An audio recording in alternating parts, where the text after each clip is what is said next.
It's time for Twit This Week in Tech. Wow, what a panel we have for you. Christina Warren is here with her new nephew, 8 days old. We'll visit him in just a second. Owen Thomas is also here from Protocol. My buddy Alex Wilhelm from TechCrunch.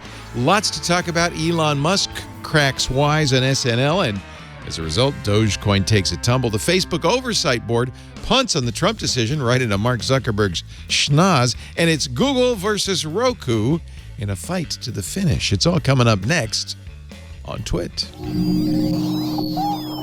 Podcasts you love from people you trust. This is Twit.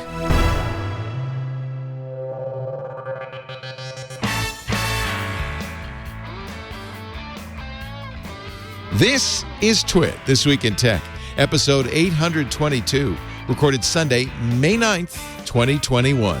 5 pounds of Mortadella. This episode of This Week in Tech is brought to you by Our Crowd. Our Crowd helps accredited investors invest early in pre-IPO companies alongside professional venture capitalists. If you're interested, join Our Crowd free at OurCrowd.com/twit. And by Molecule. Molecule is reimagining the future of clean air, starting with the air purifier. For a limited time, save up to $120 on Molecule air purifiers by visiting molecule.com. Enter the code TWIT120 at checkout. Enjoy free shipping and a 30-day at-home trial on order. And by IT Pro TV. Get the IT certifications you need to be successful in your current role or future career. Visit itpro.tv/twit for an additional 30% off all consumer subscriptions for the lifetime of your active subscription. Use the code TWIT30 at checkout. And by Podium. Find out how Podium can help your business reach more customers. Get started free today at podium.com/twit.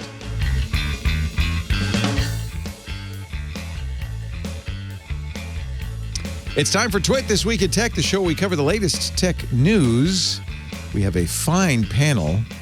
Actually, there's an addition to the panel, which I'll show you in just a bit. But first, let me say hello to Alex Wilhelm from, so TechCrunch is owned by, who are your, what's happened? So I think it's most fair to say that we're currently in between parents, if you will, parent companies. So I'm somewhere that's how between. It was after mom and dad broke up. I remember. Yeah. Yes. Yeah. So Leo, you can think of me as in between a phone company and a private equity firm, I suppose. Verizon, and then whoever the private equity firm is. I think Apollo Creed Yes. Ventures, something like that. Apollo something or other. Yeah. It's essentially a large amount of money that grew legs and runs around picking things up and saying, mine. And no, don't bite the hand that feeds you. These giants are sensitive. Oh, watch me. Anyways, they bought my parent companies, and now I think I'm going to, maybe lose 401k matching. We'll see. We'll see. It doesn't affect you. You're just ink-stained wretch. Speaking of changes, Owen Thomas is here. Last we spoke, he was at the Chronicle. You've moved over, a senior editor now at Protocol. Hi, Owen. Good to see you. Hello. Thanks for having me. Yeah, it's great to have you. In fact, the last time I saw you in person, it was with Alex Wilhelm. So you guys are old friends, I think. Yes. We go way back. Oh, yeah. Yeah. Owen has recently moved to Protocol. We'll ask him about that in a bit. But I also want to introduce our special guest, Christian Warren. Yes. Christina Warren has brought her nephew on. Yes. For Mother's Day. This is, yes, happy Mother's Day and happy break for my sister. This is TV Freak 997. Yeah, we still use your old handle. Yes, I love that. Yeah, my own A name. Yeah. Yes, this is Christian. He is 8 days old, and he is. We're just chilling. Nice. And I'm in Atlanta. I'm with the family for the first time in 18 months, and it's great to see everybody. And he's wonderful. So I think this is our youngest guest ever, right? I don't think we've ever had a baby on the show, to my knowledge. No, this will be the first. Amazing. We may have had small children. We never had an 8-day-old. That's pretty darn young. I think you'd have to work really hard to get somebody younger than that on the show. I think so. Happy Mother's Day to all the moms. You're actively Yes. doing that right now for your sister, which is wonderful. Yes. Really, really sweet. Yeah. Aw. Well, it's good to have all of you. Did you watch Elon Musk last night on Saturday Night Live? No, I did not. Yeah. Apparently, there were Dogecoin watch parties.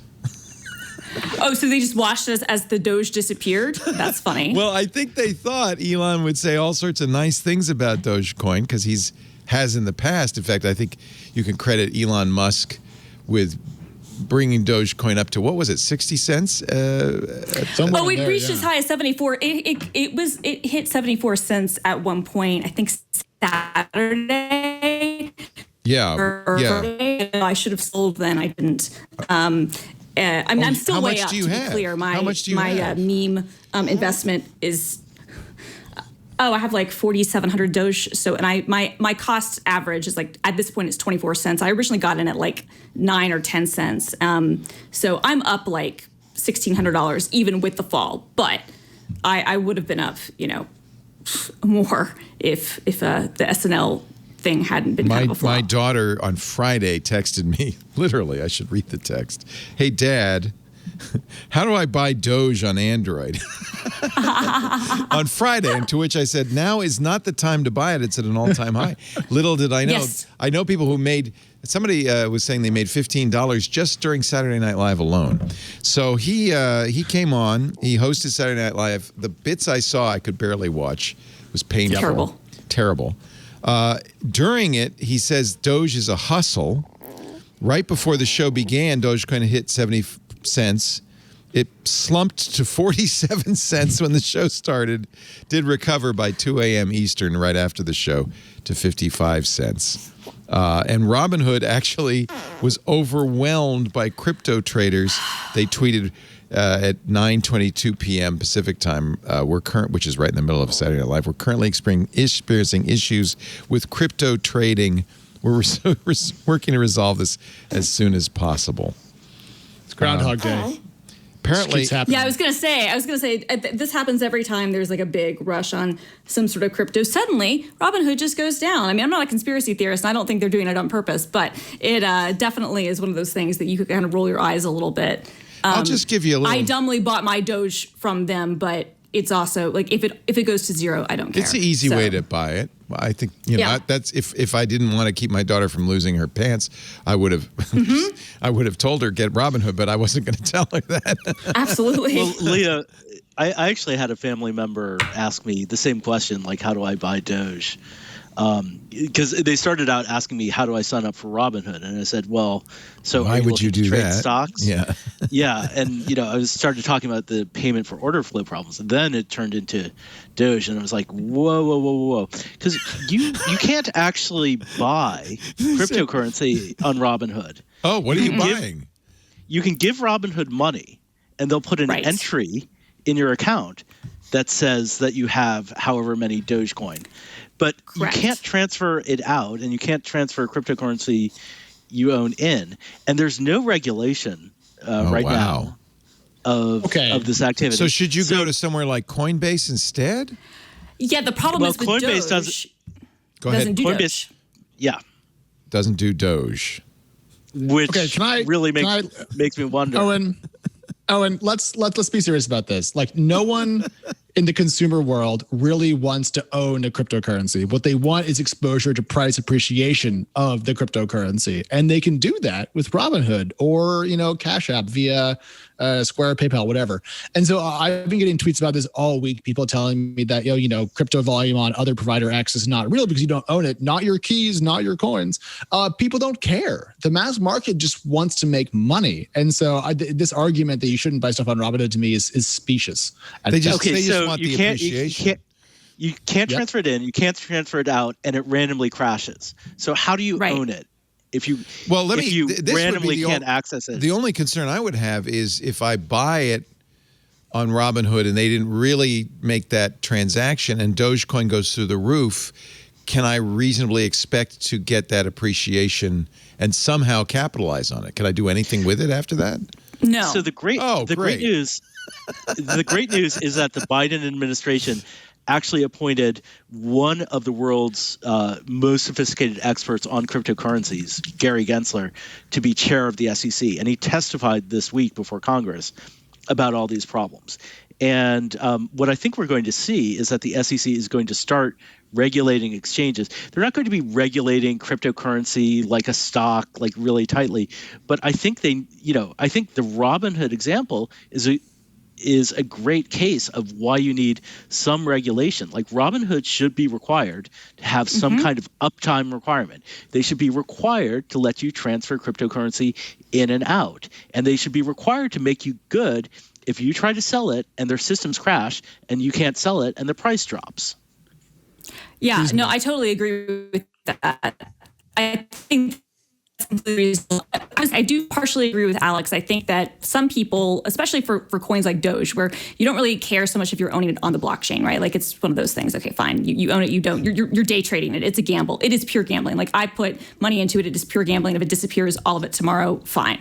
But for something like, say, Ethereum or more notably Bitcoin, where there are limits, right, where it's not like actually a meme coin and people have given it some sort of value, I wouldn't recommend that people buy it on Robinhood if they are wanting to look at it as some sort of long-term investment and not something to just have in kind of like, a money market account.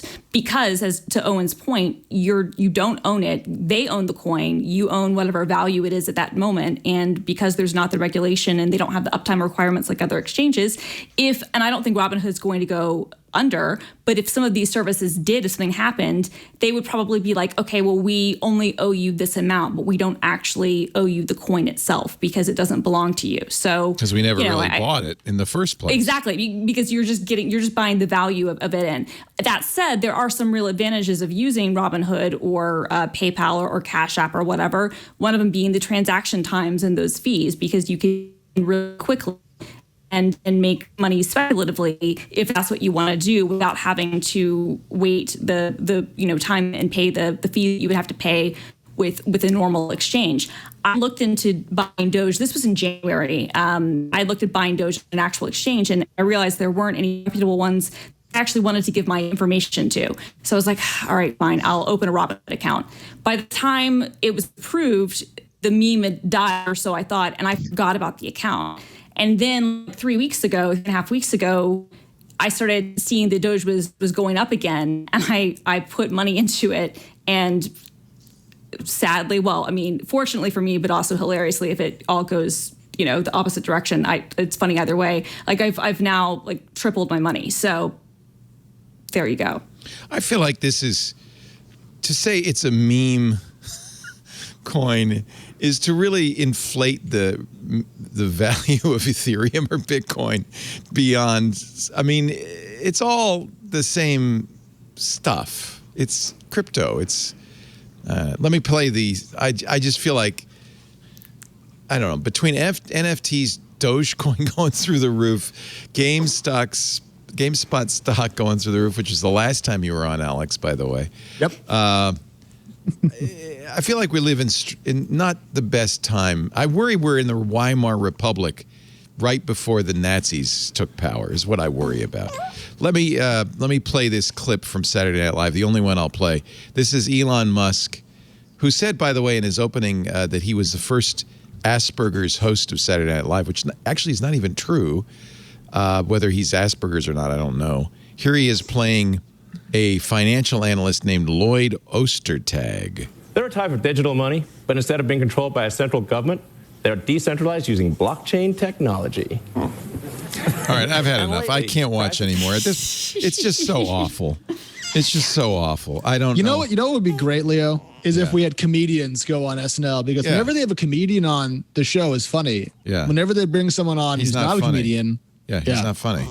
And he's it's also painful a speaker. to watch him try to read cue cards. The cue cards, it's really painful. bad. It's not good.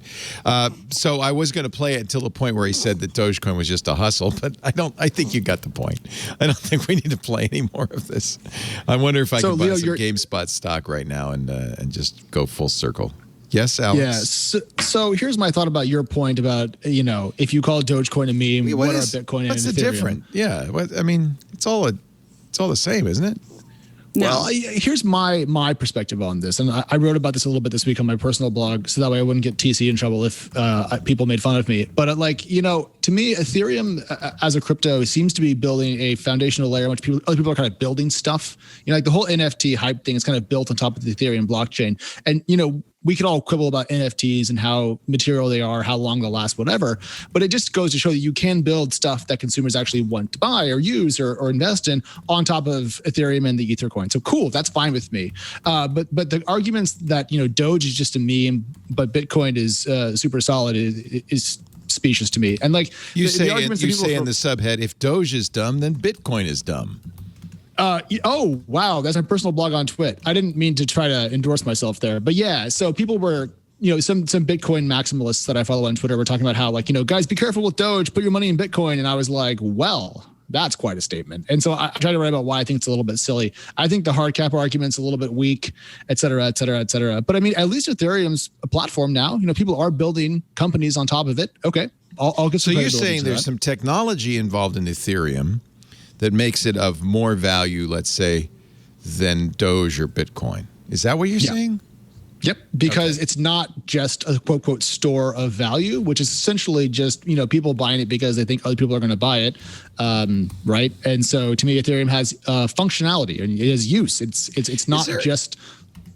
Is there any concern, Owen, that this is just like tulip bulbs that we're in just kind of a financial frenzy, that there's a lot of greed, and at some point the bubble is going to burst and we're all going to deeply regret what has happened?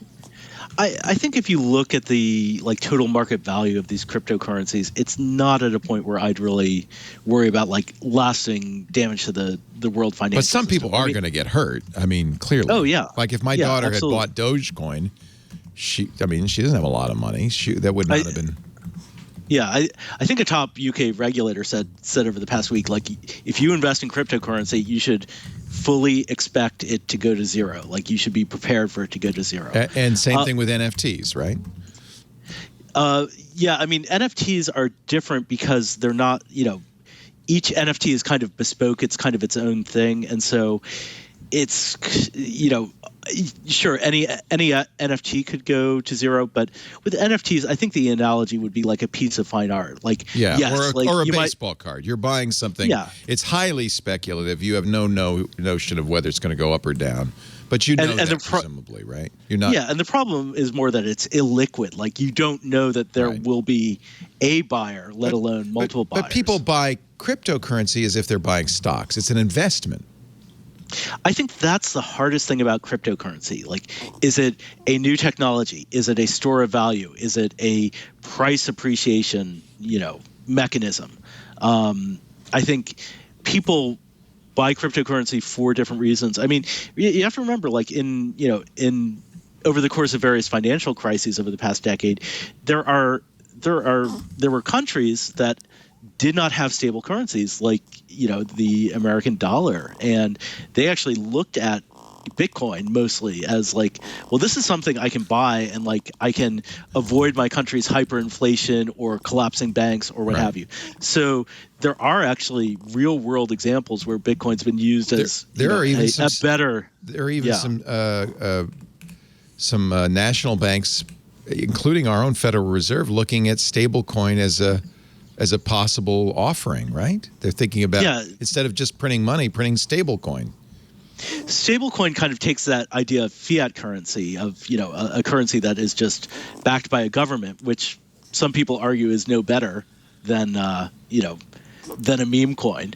But they're essentially getting the benefits of blockchain technology and all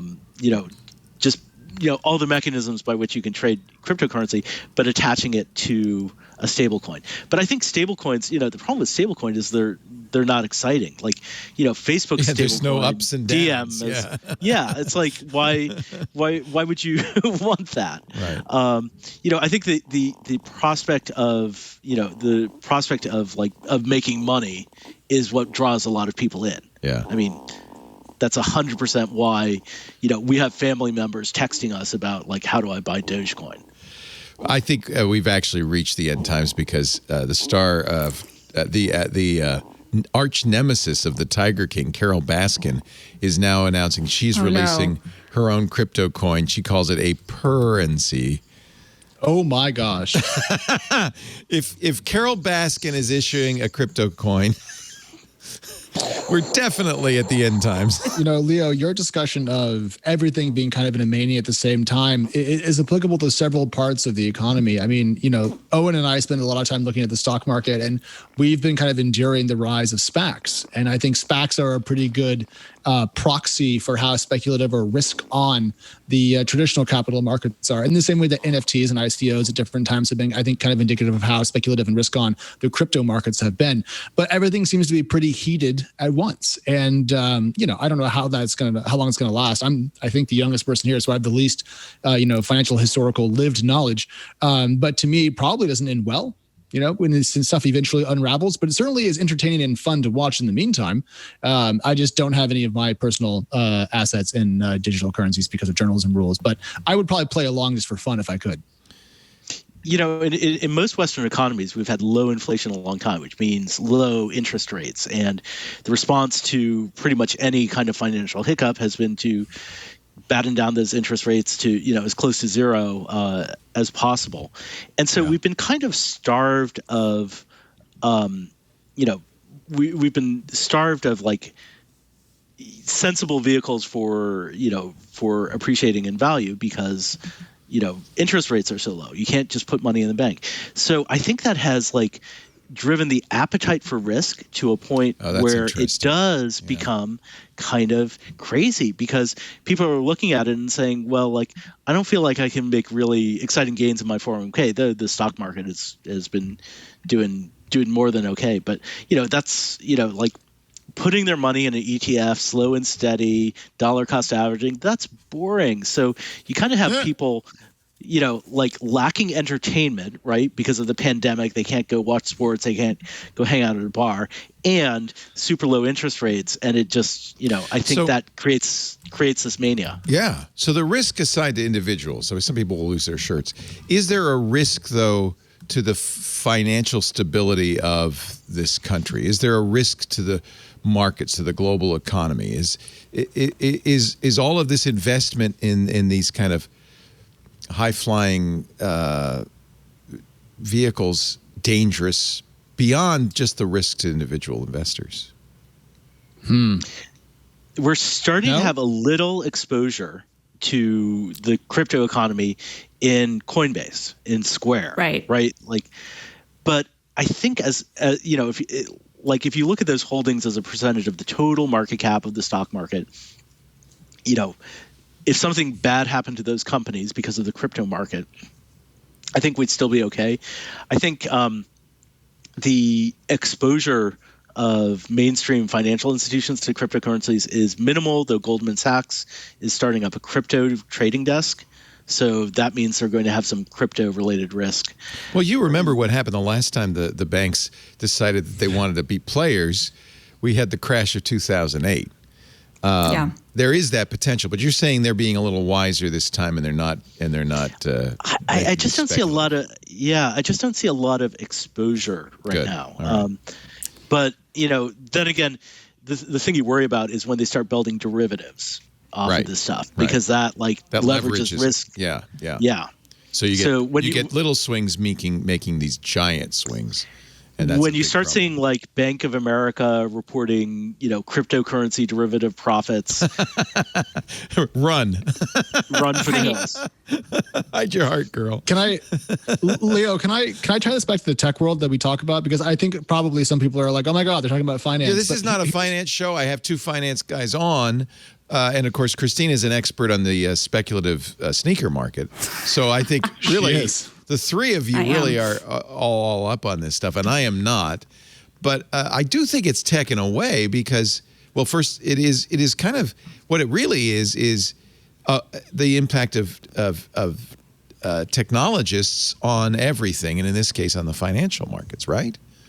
For sure, but also keep in mind that all this cheap money is in many cases flowing into young tech companies. And Right. so one aspect of the stuff that Owen was talking about a little bit ago is that venture capital investment around the world is at an all-time high. And what that means is more money is being pumped into software companies that's than, interesting. probably ever before. So if you care about the technology world, which is, as we all know, kind of grounded in software, well, this stuff actually does impact your life. You don't have to care about it too much. You don't have to track all this stuff day to day like we do. But I mean, it is part of your world, whether you care or not. So we're not being too obtuse. Is what I'm No, saying. and it's part of your world because you just got bought by a big private equity company.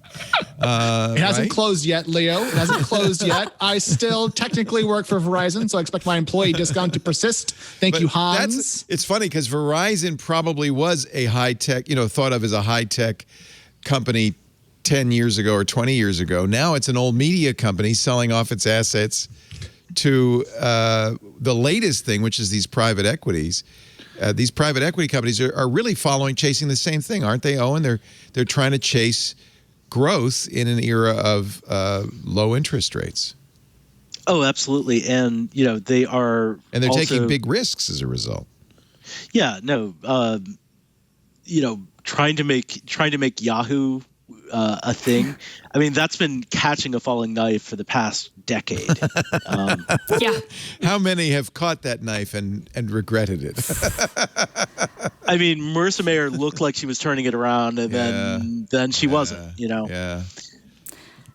I will say to the exposure point, and this does tie it back into tech a little bit, you do have companies like, Elon Musk, Tesla, he said, has a significant holding in Bitcoin, right? And if you saw more companies following his lead, I do think that although it would be small, to Owen's point in terms of like the total financial thing, if we saw more tech companies saying we're going to put our holdings into, cryptocurrency, that has a real world impact, right? Because if those companies go down, those are those jobs. Those are, the people who depend on those companies for contracts and other things. So I think that opens it up a little bit more too. But yeah. Yeah.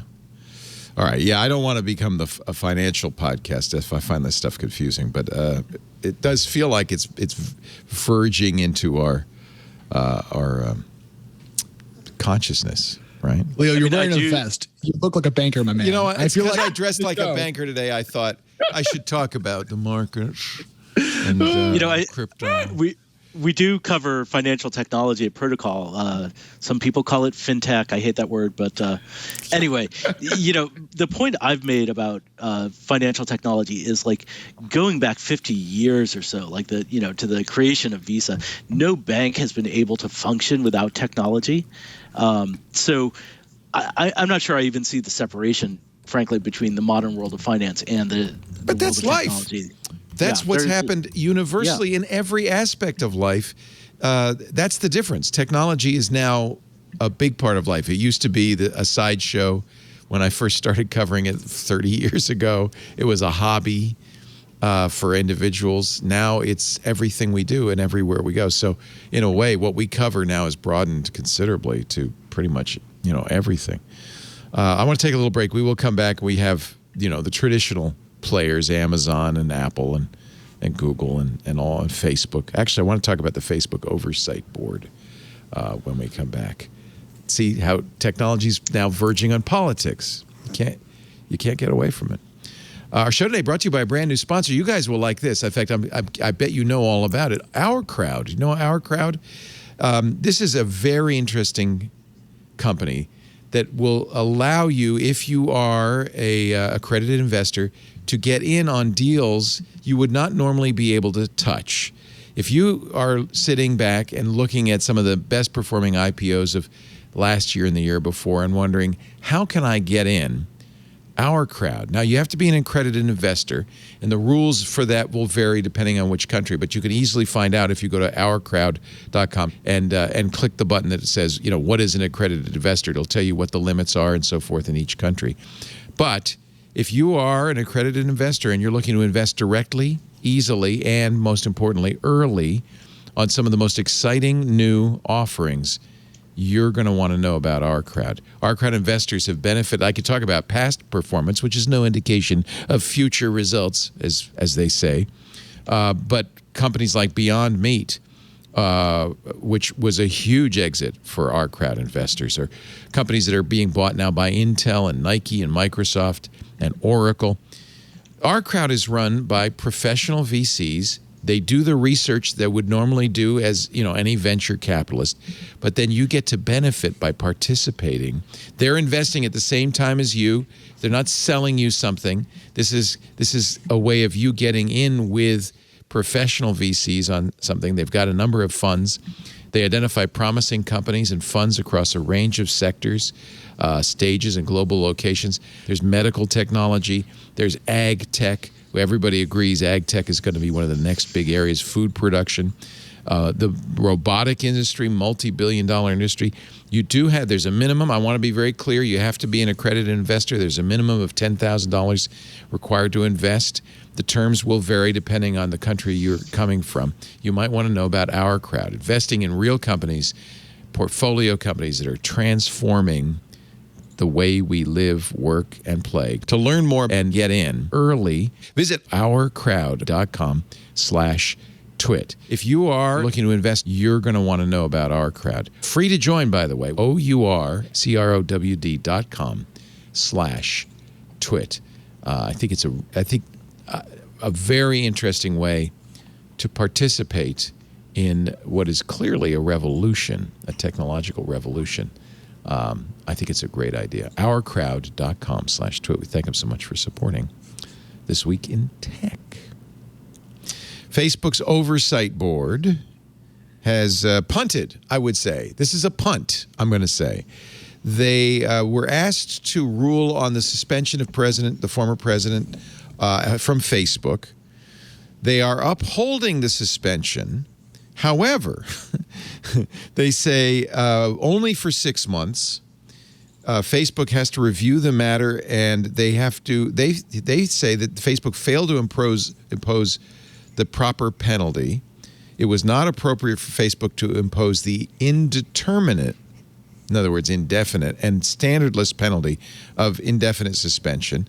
Facebook's normal penalties include removing the violating content, imposing a hello Christian, imposing it. He doesn't like it either. A time-bound period of suspension, or permanently disabling the page and account. The board insists. I'm reading from the board's decision. Insists. I don't think many people come to Mark Zuckerberg and say, "I insist you review this matter to determine and justify a proportionate response, and you must do that within 6 months." So, in other words, okay, you can do it, but not from another. If you're going to keep doing it after 6 months, you better explain yourself. Christina, what do you think? Is this punting? Is this the right decision? This is complete punting. No, I totally agree with you. In fact, I was sort of excited that I wasn't going to have to pay attention to this because I had flown in and I was like, I get to be with the baby. Yeah. I don't have to deal with it. But of course, I know myself and I'm like, no, of course I'm going to pay attention to this. And then I saw what the decision was, and at first I was like, okay, they reaffirmed the decision. That seems fair. And then I read more about it. I was like, oh no, this is a complete punt, because then they're saying, oh, but you need to make a further decision. You did it wrong. You got to do it again if you really want to do it for any longer. Blah blah blah. Yeah. So so the thing just seems a punt and more hand wringing to me. And I don't know. I mean, I personally think that the whole oversight board, to be honest, is just smoke and mirrors, and it's designed to make certain congressional members of Congress feel better about things. But I think that a lot of it is just pomp and circumstance and is smoke and mirrors and is kind of ineffectual, to be totally honest. I don't feel like it, in most cases, I feel like they're probably going to reaffirm what Facebook has done, or maybe go back on some things that some people at Facebook wish that they could do. But yeah, it's complete punt. It was one of those things where you wait for this decision and they hype it up as this big thing. And it's like, nope, we're just going to continue to kick this down and say, well, no, this was okay, but now you need to come up with, is this indefinite, or is this permanent, or is this only for a certain period of time? I don't know. Yeah. Is that fair? Is that fair, Christina? Here's my thing about this. It reads, if you go back to the Oversight Board, you can just go to oversightboard.com, great URL, and take a look for yourself. A list of criticisms about the company, including things like It demands that Facebook undertake a comprehensive review of its potential contribution to the narrative of electoral fraud and the exacerbated tensions that culminated in the violence in the U.S. on January 6th. So to me, this is the board punting, but directly back into Facebook's face. Like they didn't punt and go, oh, who's going to take care of it? They literally just threw it back really hard at their nose and said, you guys need to have some freaking policies. You need to do some gosh darn self-criticism here and dig into how you run the company. You can't just fob this off to us. And so to me, that's better than. No, you're right. Yeah. You're not wrong, but I guess my underlying point is, and yeah, you're right. They were critical of the company, and I think that's really important, and you see that. But it's to me, it's sort of similar to an ombudsman, of a newspaper, and public editors who I think do a great service when they are employed. But what power do you really have? Like, what power does the oversight board really have? This is my point. It's like they can throw this back at Facebook and say, Facebook, you need to do all these things. But that doesn't actually force Facebook to do anything. Facebook is still run by their board of directors, is still run by Mark Zuckerberg. Well, that is the flaw in this whole thing, isn't it? That's the problem with the whole idea of this oversight board. Go ahead. So our reporter Issy Lepowski actually interviewed Thomas Hughes, who is the director of the board. He oversees the administration, so he's kind of in charge of the oversight board's operations. Yeah. And he made some really interesting points, which is that Facebook fundamentally asked the board to do something that was not in its charter. Oh. And that's why we see what might look like a punt. It's really, I think Alex is right. It's a reverse punt. It's saying, hey, Facebook, you tried to punt this to us. You tried to palm it off on us. We're not going to take it. You got to resolve this. That's an interesting. And I think that was a really powerful statement, actually, of independence by the oversight board. That they're not just going to cater to Facebook and give them a fig leaf when they want it, and the hard decisions still have to be made by Facebook, but they have to be done well and responsibly. That's and Facebook, what people said about the oversight board is it's merely window dressing, that it's a way of Facebook having plausible deniability. Well, we have an oversight board, so the oversight board said we're not having any of this. You better resolve this. We're not going to take it off your hands. I think that was the strongest statement the board could have made of. That's interesting. Of their independence, really. Yeah, that makes sense, actually. Yeah. Also, just throw one more thing in on this. We talk about who runs the company. One person runs the company. Yeah. It's Mark. He's voting control. Yeah. Yes. So nothing else matters. So whenever we think about Facebook and, was it Cheryl or was it the oversight board or was it the board of directors? Was it Peter Thiel? It's Mark. It's Mark's company. He has decided to keep voting control in his hands. Ergo, he's responsible for all of it, hands down. In the story, close the books. So if you don't want that responsibility, then let other people have more votes per share. Jack Dorsey, who runs Twitter, has been very clear. There's no oversight board. We're not bringing Trump back ever. Period. End of story. And Twitter actually deleted his account. This is something people found very confusing about what Facebook did. Is you can still go to Donald Trump's Facebook his last page. Post has become this memorial. Yeah, it's really like if it's suspended, why can you still comment on it? Yeah. Which is bizarre. Yeah. So it really highlights that it's in this kind of never land. And in fact, Twitter is so adamant they need to that when a account was created that was basically to repost what Trump has decided to do. He kind of played with the idea of a social network. He's doing a blog. And so they created an account on Twitter that would say a new blog post. Twitter took that down too. They don't even want to see that. So that's I loved that. Yeah, Leo, I absolutely loved it. I mean, because first of all, a couple things about this. There's been all this hype in the world of politics for 100 years now that Trump's going to take on Fox, Trump is going to buy Newsmax, Trump's going to buy OANN, all this stuff, and then time ticks, and then finally it is coming, guys, and he drops a blog that could have been designed by a junior in high school, and then he tries to share it without RSS. There you go. It's a half blog. It's a vlog, and then he tries to tweet it out, and then Twitter's like, we told you to go away. You're not welcome here. And I thought it was one of the funniest, like no offense, Leo, but failed boomerisms, if you will, that I've seen in some time. Yeah, in fact, here it is. It's from the desk of Donald J. Trump. There he is, writing in a book in Sharpie, obviously writing his blog. Do you think he writes it? I think that this is what my personal theory is. I think that they paid, and I would love to be able to see how much, because it was the campaign that paid for this or whatever, paid for someone to design an app, a mobile app that is basically like a mobile version of Twitter or WordPress that just lets him write in a text box and hit publish, and then publishes on this website. Because this is tweet length. I was going to say his most recent, which is today. So now even our Kentucky Derby winner, Medina Spirit, is a junkie. This is emblematic of what's. The only thing is the capitalization is not quite so kooky. The whole world is laughing at us as we go to hell on our borders, capital B, our fake presidential election, capital P, and everywhere else. It is. It's your uncle shouting at your old uncle shouting at the clouds.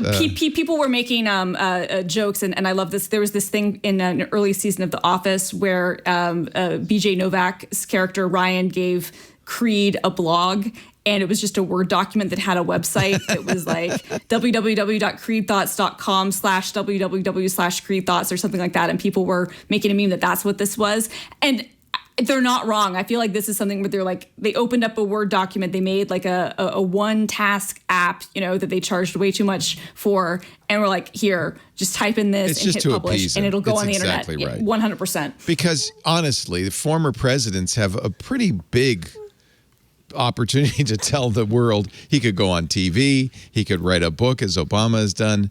There's lots of ways you could, say what you want to say, even without Twitter, but apparently he prefers the 280 character format. But the hard thing is going to come in 2023 and 2024. What if he runs again? Right. What are Facebook and Twitter going to do then? And if Twitter said like this is a lifetime permanent ban, there's no coming back. What is Facebook going to decide in 6 months? That's going to have a lot to do with the 2024 election. It also fuels this concern that people have that private companies shouldn't be able to put their thumbs on the scale of an election, right, or of a political campaign.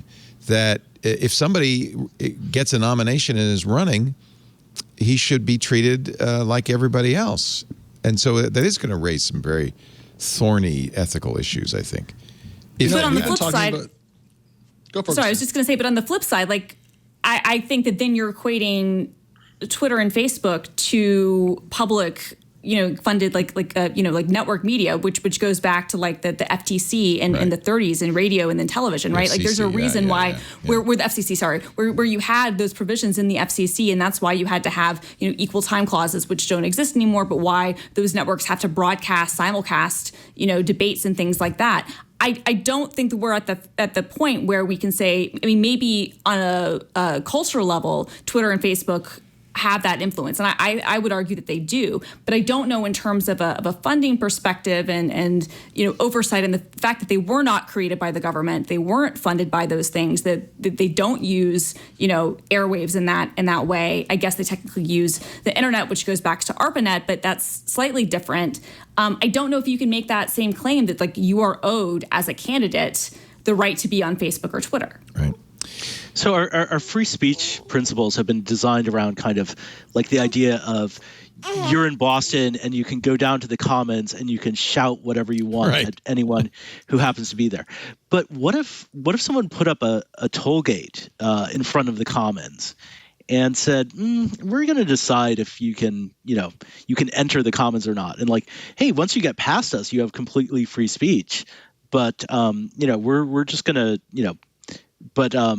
crossing this border, this barrier, that's up to us because this is a private toll gate right here, which happens to be in front of the Commons, just coincidentally. I think we're going to have to start thinking about, the idea of free speech and the public square in a little more nuanced way, because social media is the way they are gatekeepers. Yeah. It's the way people engage with each other. That's a good point. That said, I think the idea of the government compelling speech is incredibly dangerous. And when you talk about essentially forcing a company to let someone on, you're compelling that company to speak in a certain way. And I don't have a good way to thread those needles, but I think we're going to have to spend a lot more time thinking about that in a really nuanced way. What about this bill in Florida passed now through the legislature that offers significant fines for social media companies that ban politicians, clearly aimed at Twitter and Facebook, right? The legislation allows platforms to suspend accounts, but only for 2 weeks. And after that, could fine the platforms as much as $250,000 a day for violating the law. What's weird is there is an exemption for Disney. Yes, for theme parks. For theme parks. Yeah, it's not specifically and for NBC Disney, Universal. but yeah, right. So they know where their bread is buttered, I guess. And then, of course, somebody said, if Facebook bought a theme park, does that prevent us from being able to regulate what happens on Facebook? I'm sure this will be constitutionally challenged. There's all sorts of problems. Yeah, I was going to say, I don't know how this is constitutional in any standpoint. Like, I mean, they want to pass the bill because they want to get make political hay for their local elections, and DeSantis can cheer up his base for his presidential aspirations. But there's no way this is constitutional at all. So I don't know. And it is that compelled speech thing you were talking about, Owen. This would essentially compel these platforms to continue to host posts from anybody just because they were running for an office. Well, I don't know what's wrong with you guys. I've already bought my tickets to go to Oculus World, and I'm really excited to ride the VR roller coaster. I could totally see Mark planning that. I could totally see it. And it's, by the way, because it's Oculus, it could be in a small room. Wouldn't have to be big. You wouldn't have to do anything. It's all in your mind. Disney closet. Just a big Disney closet. Yeah. Let's do one more thing about this, though. So Owen and Leo are very good on the compelled speech point. I think it's an important part of the conversation. But one other thing we don't think about enough when we talk about this element is, putting your thumb on the scale is a very, very broad thing. And every one of these companies that provides an algorithmic feed, by definition, is putting their thumb on the scale of content one way or the other. That's true. So what do? Do you ban algorithmic feeds? Some people are talking about that, but that would be pretty bad, I think, for Facebook and Twitter's models. So not to mention really TikTok. Well, TikTok's over without its algorithm. Without an algorithm, there's nobody would watch it. YouTube, without the recommendation engine, YouTube would just be a billion videos that you can't find anything on. So it's very much like today, except for today it gives you more Ben Shapiro than you'd like. So, kind of hit and miss. But I mean, there's really issues here. The only thing that I'll say is everyone doesn't understand Section 230. And the Ron DeSantis bill that we just discussed is just blatantly crap. But it does go to show, I think, where the sentiment is in a large part of the American, electorate. This is what people want. They want to be mad at, coastal techies, essentially. And they won't let facts get in the way of it. So we're going to be hearing about this until the cows come home, which makes me pretty mad because it's a discussion with a lot of bad faith in it.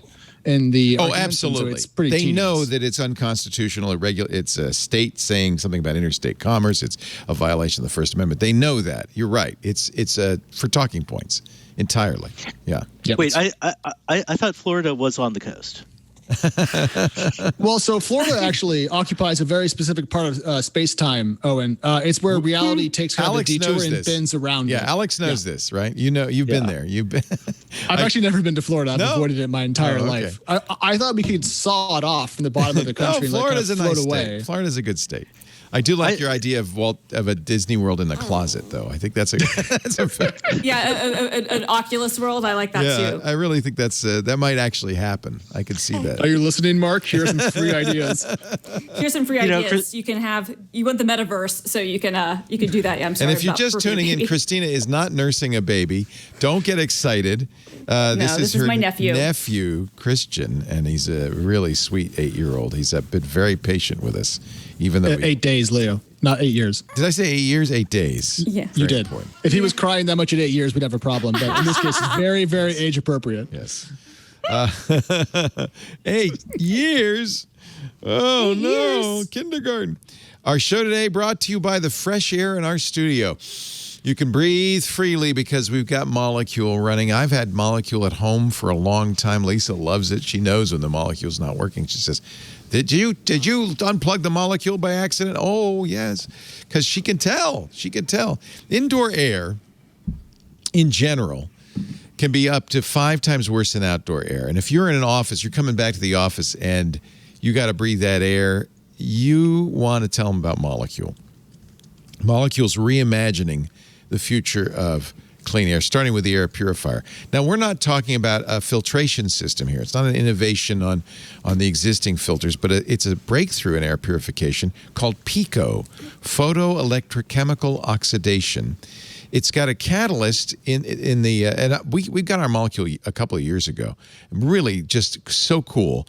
When you open it up, you've got this catalytic converter in there.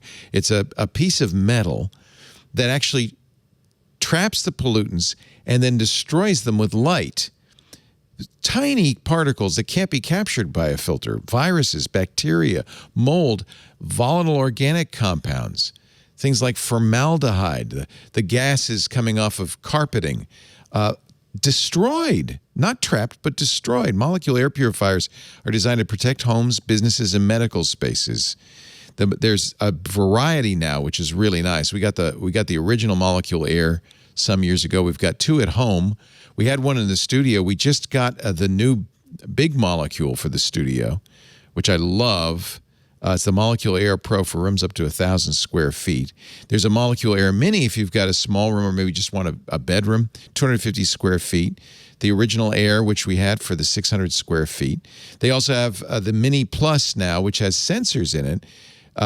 So the particle sensor in the auto protect mode will adjust the fan speed based on the sensor. And if you're in a medical office, a dental office, you want to know about the Molecule Air Pro RX for medical purposes, specifically to destroy bacteria and viruses in the air. In fact, if you're going back to the dentist's office, as I did, you want to check. You got a molecule in here? Because I really want to make sure it's safe. Clean indoor air. More important than ever, Molecule's PICO technology meets the performance requirements and FDA's guidance for use in helping reduce the risk of exposure to SARS-CoV-2, that's the COVID-19 virus, in healthcare settings. It meets the performance requirements in the FDA guidance. So, of course, you're still going to do all the good preventative stuff, but if people are coming back to work, not just washing hands and social distancing, you want this extra layer of virus protection for your spaces. Molecule's technology and filtration systems have been tested and verified by independent third-party labs for your whole home and beyond. That PICO technology is available in an entire range of products. A clean air solution, just pick the unit that's best for your space. Or if you've got multiple spaces, as we do, and you want multiple molecules, you can create a discounted bundle as well. For a limited time, you'll save up to $120 on your Molecule Air Purifier. It's MOLEKULE, molecule with a K, not a C, MOLEKULE.com. Don't forget the promo code TWIT120. Enter the code TWIT120. Use that at checkout. Enjoy free shipping and a 30-day at-home trial, too, so there's absolutely no risk on your order. But you can't take our molecules away. I'll tell you what. MOLEKULE.com. Molecule.com. Thank you, Molecule, for help keeping us safe over this last year. And believe me, we're going to keep it going. Keep it running. Let's see. Apple. Oh, this Apple Epic trial is the gift that keeps on giving. Not only is it just fun, it's entertaining to watch, and it's a bench trial. There's no jury, so the fireworks are all aimed at the judge, the poor judge. But Discovery has really given us a lot of interesting stuff. For instance, Fortnite, which is Epic's, big title, has made more than $9 billion for Epic in the first 2 years. This also part of the Discovery. So Apple's point, I guess, is, hey, we're not holding them back. $9 billion. That ain't bad. Apple's done all right, too, though. The testimony from Epic's expert witness said that Apple's App Store had a 78% margin in 2019. That's a nice profit margin. Is that credible? I mean, remember, Apple disputes that. Yeah, of course they do. Yeah. Right. And they also, 97%. incidentally, they urged the judge to restrict public discussion of App Store profit. So, Your Honor, that figure is wrong, but we would prefer that you not talk about it, okay? It's like, Apple, we know you're rich. Calm down. Everyone's aware that you make a lot of money. Guys. Yeah. Does Apple also want us not to look at Barbara Streisand's house? Yes. Yeah. There's nothing to see here. Nothing to see here. We don't make 78%. Can I just give a shout out though? So over on The Verge, Elizabeth wrote a piece about this, and it has the best, I think, lead of anything I've read about the Apple Epic trial. And it says, if you have ever wanted to see a bunch of mumbly nerds struggle to define what constitutes a game, well, Epic versus Apple is the trial for you. And I think that summarizes my entire take on the hearing. It's two pigs in the same pile of crap wrestling over each other, trying to talk about how much money they deserve. It's whimsical to me. Well, but it's not completely inconsequential. The App Store is a big part of Apple's profits, clearly, whether it's 78% or not. The iPhone is while not the best-selling phone in the world, it's certainly the best-selling phone in the United States. We also are learning a little bit about how the App Store works, which Apple's always been very careful not to reveal. For instance, and this is again from Discovery, and testimony in this case by one of the heads of the App Store, there are 5 million apps. 5 million apps are submitted to the App Store every year. The rejection rate is less than half, 40%. 60% get through. Of the rejected apps, 215,000 infringed Apple's privacy guidelines. Most of the rejections are not appealed. The developer puts their tail behind their legs and fixes it and comes back. Less than 1% of developers appeal the rejection. They also said, and I'm trying to find that, 500 people doing the reviews. So I'm going to do some math. 500 people, 100,000 apps a week. Yep. That's 2,000 apps a person a week, if my math is correct. Yeah. How do you... Yep. You work in a 5-day week. That's 400 apps a day. You're working an 8-hour day. That's 50 apps an hour. That's 50 an hour. So it's basically one a minute. And that's if you don't get lunch. Right. So you don't have a lot of time. There are automated tools they use, right? But right. I mean, you have to, right? I mean, I would assume that most of what they're doing is running automated tools. And I don't know. I mean, this is just my own inference from what they're saying, that they're using automated testing tools to go through the contents to look for certain things. And then if something comes back looking weird, then maybe they need to, stuff check gets it out. through, though. In fact, another revelation, which is very kind of depressing. You might remember that about 2015, there was a malicious Xcode discovered that was offered especially to Chinese developers, saying it'll be faster to download this Xcode Ghost, which is Xcode, but we're getting it from Chinese servers. It'll be faster for you than trying to get it from Apple's servers. Apparently, a lot of developers used it. Of course, it was malware, and it allowed any program that was written with Xcode Ghost had a payload that would allow remote access plus gathering information from the phone. Turns out more than 4,000 apps used this Xcode Ghost. They were downloaded 203 million times by 128 million users, mostly in China. Only about 18 million users in the United States. But here's the unfortunate exchange of emails from Apple executives at the time who considered notifying all 128 million affected users and then decided, maybe not. Impressive. They decided, we're going to pull the apps. That's all we're going to do. 128 million, by the way, many different languages. It might have been a challenge, but is it Apple's response? You think, Alex, that they absolutely should have done that? Yeah, own up to it.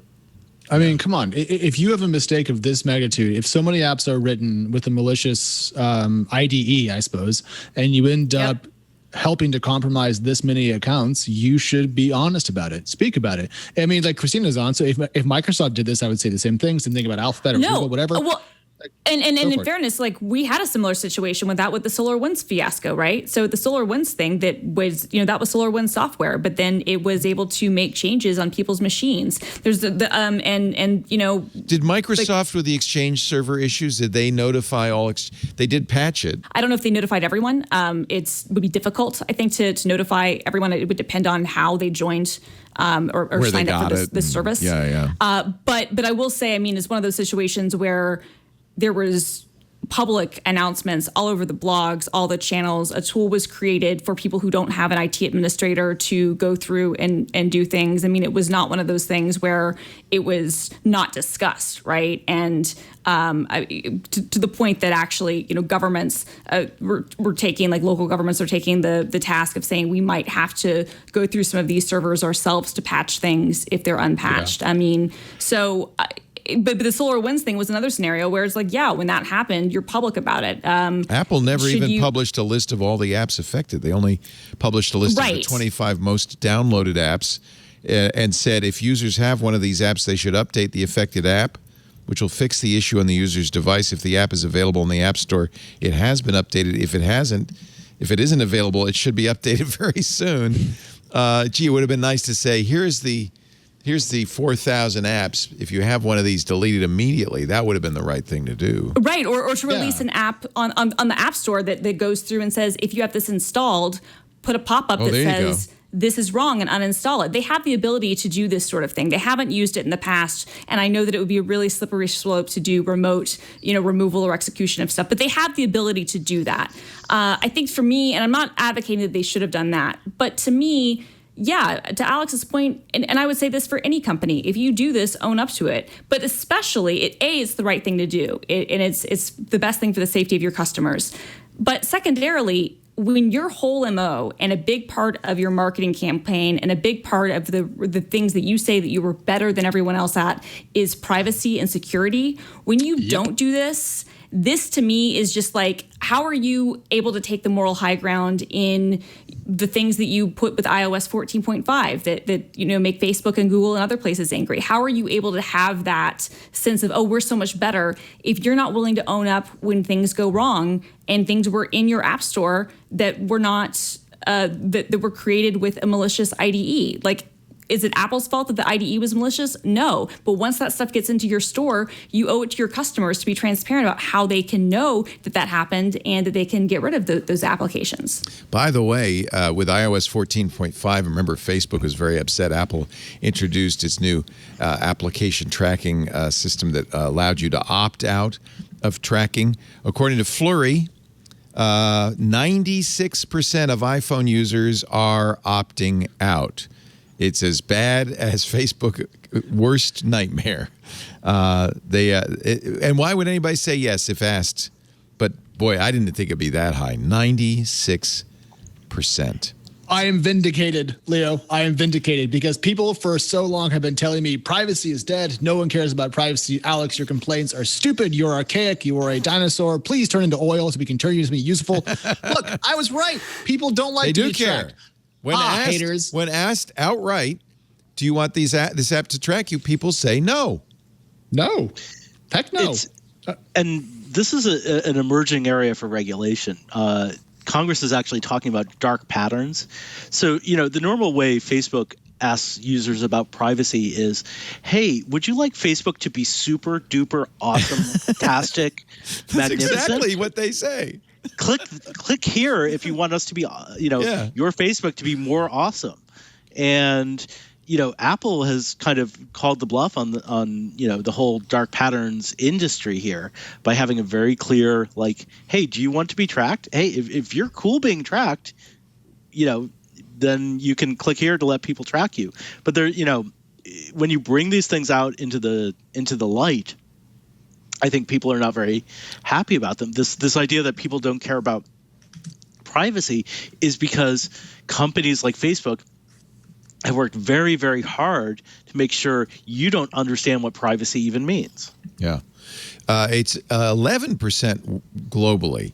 So Americans seem to care more, which is funny. I wouldn't have said this, but Americans seem to care more, considerably more than the rest of the world. So, but yeah, it's still a vast majority of people say, don't track me. Don't track me, bro. Now, I have to say, in the defense of tracking, the question is very... Sorry, that's amazing. In defense of murder, let me just get this out It's here. not murder. It's very simple. It's just... Anyway, in defense of this, that is a very binary black and white question that gives you no context at all. So if you say, do you want an app to track you? Of course, everybody's going to say no, because it's not explaining exactly what's going on. So... Yeah, it should, there should be a little nuance there about like, hey, by the way, if you say no here, your ads are going to be like generic. And kind of annoying. Yeah.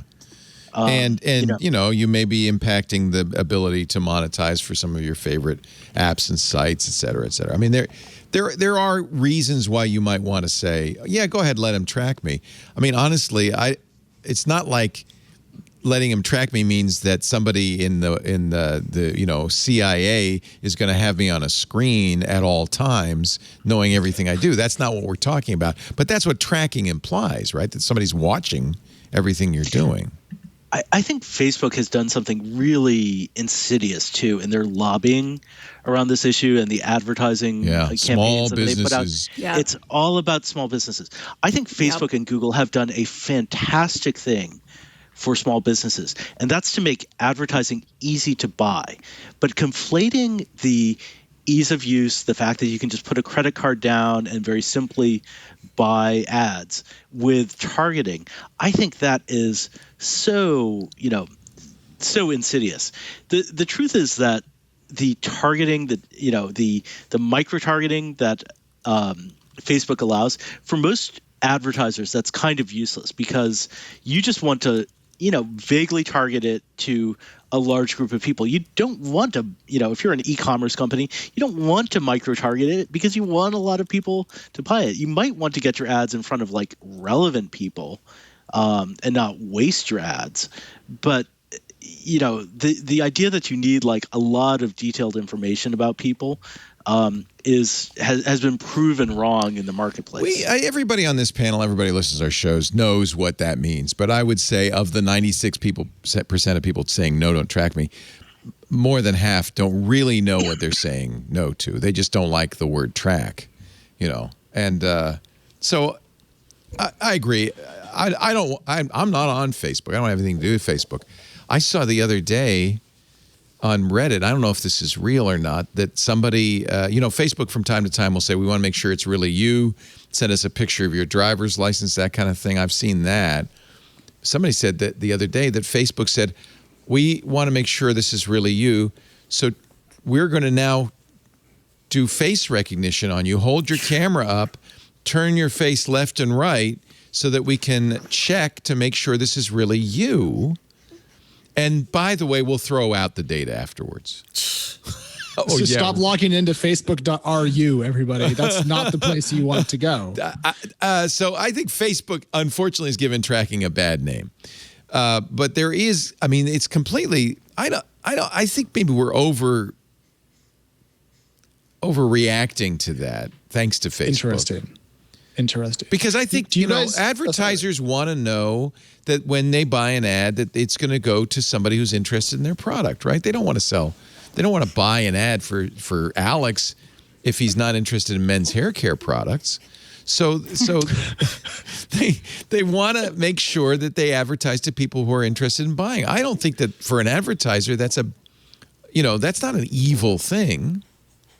Although there have been studies that have shown, and I haven't read them, super recently, but it's been interesting to look at how well targeted advertising works versus untargeted, and in terms of like how successful those campaigns are, and the delta is smaller than you would think. Yeah, I'm not surprised. I'm not at all surprised. And because a lot of times things are awareness campaigns, and a lot of times, I think it can, to Owen's point, get really insidious when you're able to micro-target to certain degrees where I'm not really comfortable having that micro-targeting capabilities, to be honest. Even if advertisers think it would be really helpful to have them do that, and I'm in favor of advertisers existing and us supporting, I've worked, my previous career was funded by advertisers, journalism. And so I'm very sympathetic to understanding why having that data is useful. But I think sometimes it's insidious in the way that it's used, or in ways that should not be relevant to them. But more interestingly, when you look at the data, the delta between the super targeted stuff versus the more broad things, the super targeted stuff often isn't that much more successful. And so I sometimes question, like, what are we giving up as humans? Right. Do we really need it? And even for advertisers, like, how much better off are they versus just making a big, a mass ad buy to go after a certain demographic, if that's what they can they're infer, pretty or convinced. anybody who might be watching or viewing stuff. Yeah, I agree with you. And there's been some really excellent research on that. But advertisers seem convinced that they need that information. And it's, of course, they want it. They want it, And I have to say, for us, for instance, in podcasting, where we can't really do that because it's an RSS feed, advertisers, we are losing advertisers to companies like Spotify that totally know exactly what you listen to, when you listen to it, who you are, and they're really offering advertisers something they want. So, I mean, Alex, you may hate tracking, but your company relies on it. Right. Well, actually, it's interesting. So I work for TechCrunch. Right. We do, but we have a direct ad sales team, and we have our own kind of internal system to some degree. And people come to buy ads on TechCrunch because they care about our audience, which is a form of tracking, to be clear. But that's the same thing for Twit. If you're advertising on Twit, you're talking to a tech-savvy audience, right? Precisely. And I think that if the more average person, the people that you're arguing in favor of, their perspectives, and I think it's a good point, really understood how much information about them was being collected, sold, and used to target against them, even if, as Christina points out, it's not that effective, they would be freaked out. And I think the reason why they... That was the point of this Signal campaign on Instagram, which Facebook apparently did not allow. Facebook denies it. They say they never tried. This is a publicity stunt. Signal, of course, is the encrypted messenger run by Open Whisper Systems and Moxie Marlinspike. And these are the ads that they wanted to buy on Instagram. Here's one. You got this. This is from the Signal blog. You got this ad because you're a newlywed Pilates instructor and you're cartoon crazy. This ad used your location to see you're in La Jolla. You're into parenting blogs and thinking about LGBTQ adoption.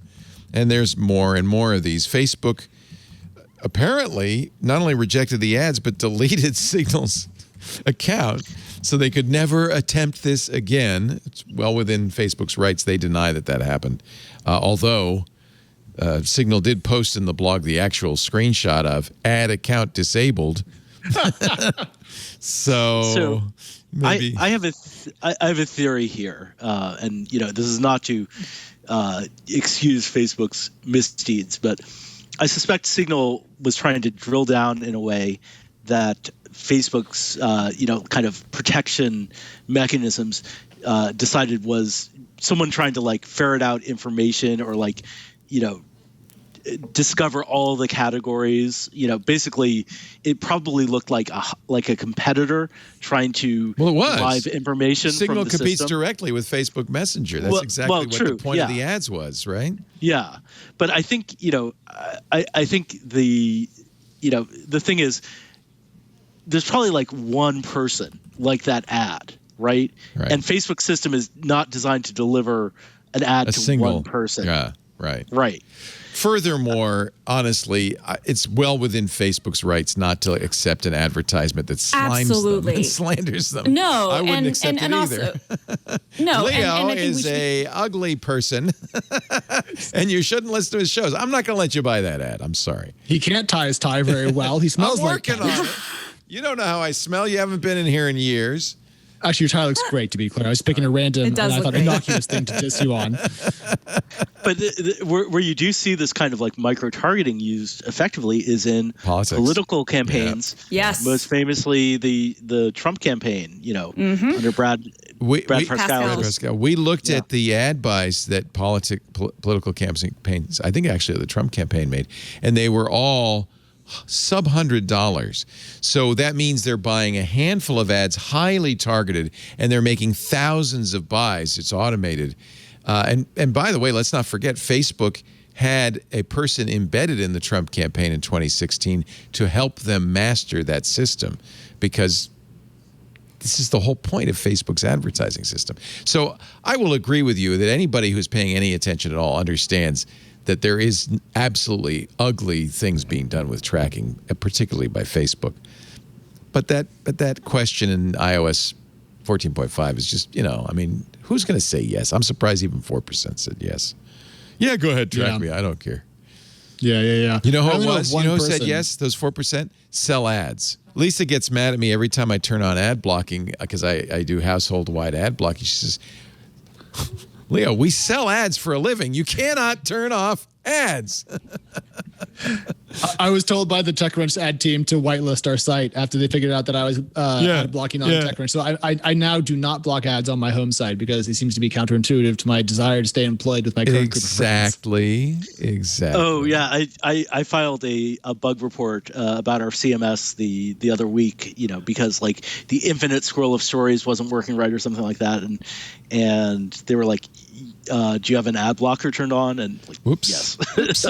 So it was blocking the content as well as the ads. I have a terrible story actually. We have we use ADP, which is a payroll service for Twit, and they also do our HR. And every couple of years, we have to do a harassment training. Managers have to do a longer one. I think ours was 2.5 hours longer than employees, but everybody in the company has to do it. And that's really good. It encourages a healthy workplace, and I completely support it. But I couldn't get in. I logged into ADP, and then it said, all right, now click the learning section, and we'll start our training. I clicked it, and then wanted my password again, and it wouldn't work. So finally, I called tech support, and they said, oh, are you using Chrome? I said, no, I'm using Safari. No, you have to use Chrome. Okay. Let me get into your computer. I could fix this. I said, no, you're not going to get into my computer. I'm a tech guy. You tell me what I need to do. He said, well, you got to turn on third-party cookies. Okay, that was off. You got to turn off all tracking protection. Okay. And you got to make sure Flash is installed. What? What year is this? 1412? I said to the guy, I said, you know that even Adobe doesn't make Flash anymore. They stopped last year. And Microsoft on Tuesday is going to remove Flash from every Windows user's computer in their patch Tuesday. You know that? He said, yeah, I know. I'm sorry, but I have to tell you that. And by the way, it worked. I fixed it. I turned off tracking, turned on third-party cookies, made sure Flash was working. Can we go back to the point that Leah was using Safari? Because I'm very curious about why that's the case. Because people are talking about Edge a little more. I was on a Mac. I like Edge. I'm not using Safari on Windows. I use Edge on Windows. I was not trying to imply you were running Safari on your Windows 10 box, but I was just curious why you're running Safari full stop. See, like, what's the preference there? I thought where Leo's story was going to go was that the tech person was going to tell him he had to run Internet Explorer. Practically. In fact, I didn't run Chrome. I was on a Windows machine, so I ran Edge, but which worked just fine once I turned off all the tracking protection. No, I use Safari on Macs because on a laptop, Safari is fast. On an M1 laptop, especially, Safari is fast and is low battery use. It's really it's the right browser to use. It's the battery thing. The downside is actually, it's funny you talk about ad blocking. Like uBlock Origin, like there are a couple of ad blockers, content blockers for Safari, but they're not very good on Safari. Like that's the biggest reason I don't use Safari on my Mac as like my default is that I can't. I love uBlock Origin, and I use Firefox almost everywhere. I'm using it right now on Linux because of uBlock Origin. And yes, it doesn't work on Safari anymore. But you know what I do, Christine? I'm sneaky. I use basically a pie hole in the sky called NextDNS. Yeah. So nice. NextDNS at nextdns.io allows you, in effect, to filter everything. It's a DNS provider, but because you're doing all the DNS it's a proxy, through it, basically. it's a proxy. Right. It blocks all. You can turn on it, and that's where Lisa yells at me because I have to unblock her. I just unblock her machine and I leave it running everywhere else on the network. Leo, you just told a lot of people that, Leo. You do know that Lisa, we're recording this. She's not. She's actually listening. I'm sure. I'm sorry, honey. It's so bad. We TiVo stuff because who wants to watch commercials? She won't let me skip through the commercials. She said, no, I want to see who's advertising on that show. But she does our ad sales. TiVo? Right, I was going to say, because she's like interested. What's wrong with TiVo? All right, okay. Is that still a company? First, Alex knocks Safari, and now Owen is saying TiVo? What's wrong with TiVo? Twit is really just your personal technology hour. I'm on a cable, man. That's how I get my cable TV. cut the cord, man. Cut the cord. Well, I actually have a YouTube TV account, but I guess I won't be running it on Roku anymore. Heyo. Heyo. Is this the usual battle? Used to be it would be the satellite companies battling like the CW. Saying. I actually remember the carriage disputes. Right, the carriage disputes. Yeah. Amazon and Google did this over the Fire TV, but I think it was like in the opposite direction. Right. It was. And I had to download Firefox on my Fire TV to access YouTube, which was like the attempted block was completely pointless. But I think we're going to be seeing this kind of posturing, these kind of blocks and workarounds. Google, it turns out, is trying to bake YouTube TV into the YouTube app. So they're kind of calling Roku's bluff and saying, hey, you want to have YouTube, then you have to take YouTube TV. Chris Welch on The Verge says it's the nuclear option. Totally. By adding YouTube TV to the main YouTube app, what are you going to do, Roku? Kill YouTube? Go ahead. Totally. I mean, it's similar. We saw something similar happen a couple of years ago when Netflix left the App Store, or not left the App Store, but left in-app purchase because they were like, we don't need to pay Apple 30% or even 15% anymore. Screw that. They still added if you need to sign up for an account, here's a button that you can click link, which is against the App Store policies, to be clear.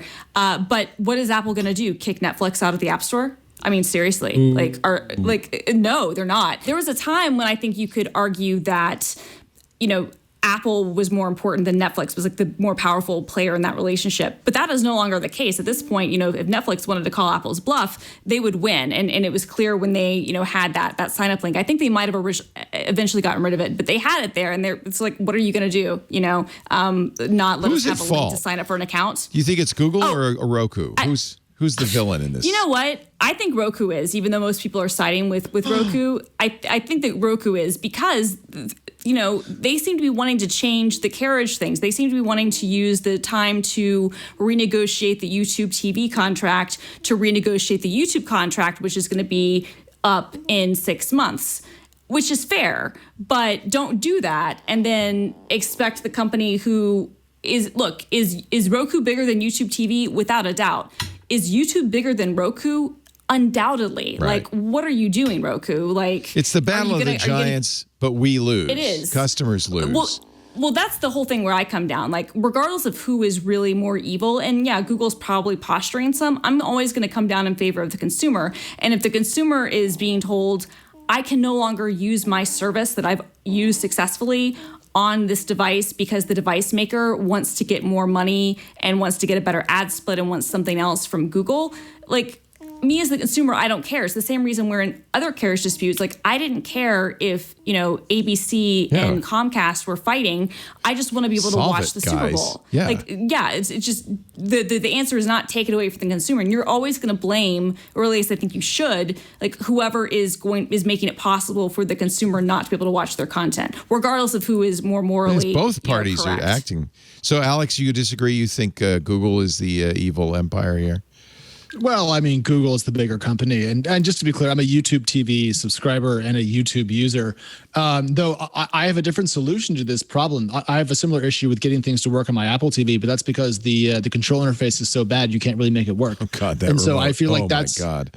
Yeah, also, I'm sorry, Leo. You can cut this out of the show, but I'm taking 10 seconds on this.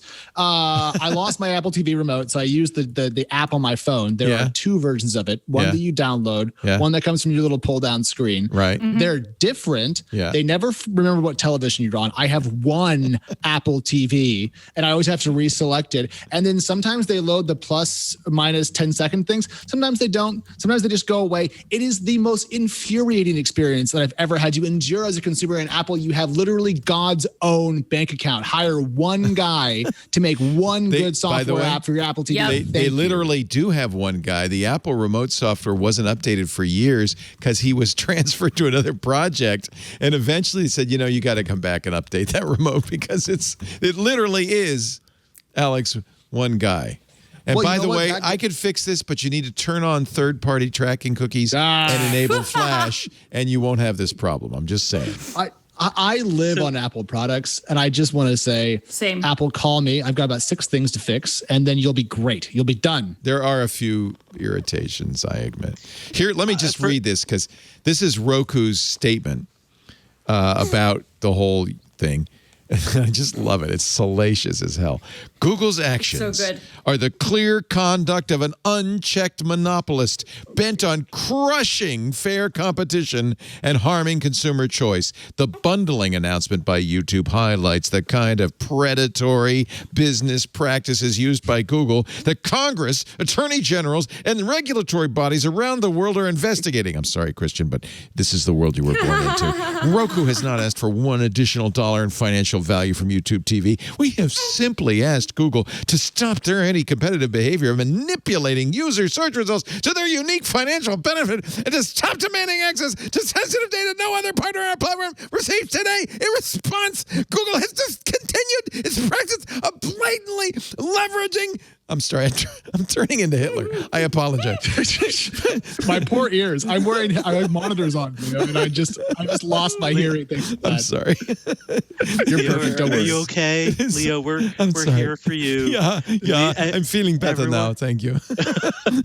Everyone, let's send Leo our warmth and love. And we just fought Lebensraum. It's all we're asking for. Okay, I think it's Hitler a impersonation. das search results. Das sind solche Resulten. Everybody stop. So this is not the way to go with this. Let's stop right now. Going I know. So good, Leo. I know. It was going so well. And now I know we invoked Godwin's law by comparing Google. Every show we invoke Godwin's law. Thank you, Mr. Godwin. But Leo, that statement that you just read, though, intonations aside, is essentially targeted at Congress, right? They're saying, all this, and attorneys general, go after him, boys. Go after him. But the interesting thing about the way Google is doing this, I think, is smart because they are adding the ability to watch and log in with the YouTube TV account, but not to create a YouTube TV account.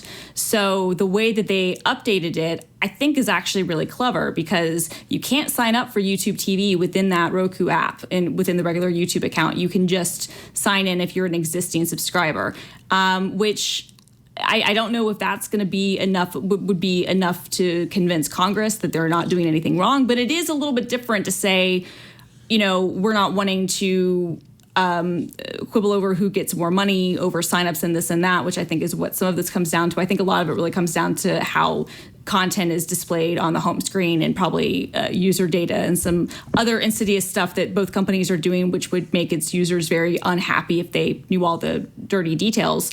But the workaround, which is that they just basically stuffed in the YouTube TV app into the old YouTube app, only works if you already have an account. So it's similar to the Apple policy of you can't sign up for an account, but you can use it as a viewer. And right. I don't know whether whoever's right or wrong. It's a really clever solution. I have to give them credit for that. And it's pretty really much clever.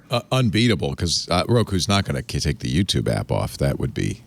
I would love to see them do that. Honestly, that would be so much fun. No, they're not going to do that. But I would. That would be the sort of popcorn thing that would just be delicious to watch. Honestly. I'm going to take a little break. Christina Warren is here as well as Christian Warren. It's great to have the both of you. So sweet. He is the best baby ever. He is such a good baby. He's such a good baby. Yes, my you are. goodness. Yes, you are. Careful with the head you there. are. Now, I am. Yes, No, okay, he's good. He's All good. right. He's a big guy. No, I got him. He's so good. Yes. Oh, what a sweet little guy. Christina Magic.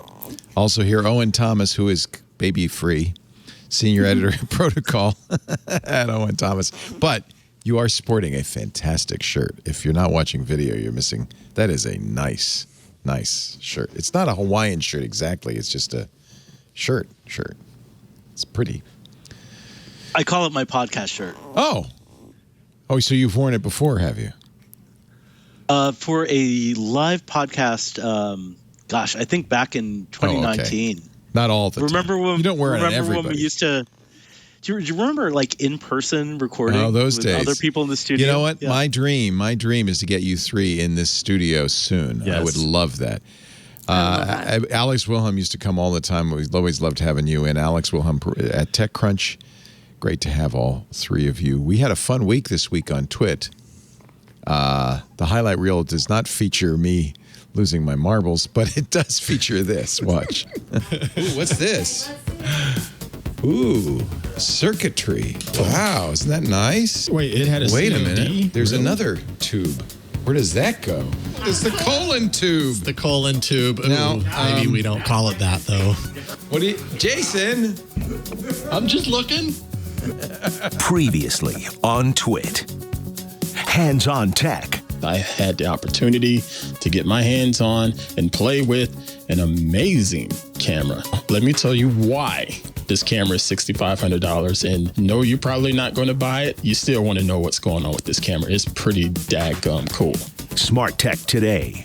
Matthew Casanelli and I are finally doing the interview we've been promising you. Yes, we talked to Jonathan Hui, who is the principal engineer at Google and the VP of technology at the Thread Group. Oh. Mac Break Weekly. Hello, Alex Lindsay from, oh my God, may the 4th be with you, Rumsleg. I was working at ILM, and occasionally, when you need extras, there's no reason to hire extras at ILM. So I was picked because because it looked like I would probably fit into the given suit. On the 10th anniversary, they released a new set of action figures. Oh no. There it is. That's there it. is. That's right. That's Alex Lindsay. So that means I have you're my own action canon, figure. right? You are canon. Twit. This is the way. Pay no attention to that Rumsleg. Our show today brought to you by IT Pro TV. If you're considering a career in information technology, or maybe you're already in IT, you should know that certifications are critical, not only to get that first job, it's a proof to future employers that you have the skills and knowledge for the job, but because tech is always evolving, certs only last so long. If you're already in IT, it's important you stay on top of recertification. You got to be aware of updates, so you don't have to take the latest exam if you fail to recertify in time. Certifications are one of the reasons why IT Pro TV can be vital to your career. IT Pro TV can get you both certified and recertified with all the certs: CompTIA, Cisco, ISC Squared, Axelos, Microsoft, and more. They'll tell you how long a cert will last. They'll give you the tools to complete it, and they'll remind you it's time to renew. IT Pro TV gives you a well-rounded educational experience. You get everything, not just the best videos, but virtual labs, so you can set up a Windows server and Windows clients in a HTML5 browser. Practice tests, so you can take the exam before you take the exam. And the teachers are great, not only experts in the field, but very fun, very entertaining. They like to call them edutainers. You'll never be bored, and you'll have fun, but you'll know your stuff, and that's what really matters.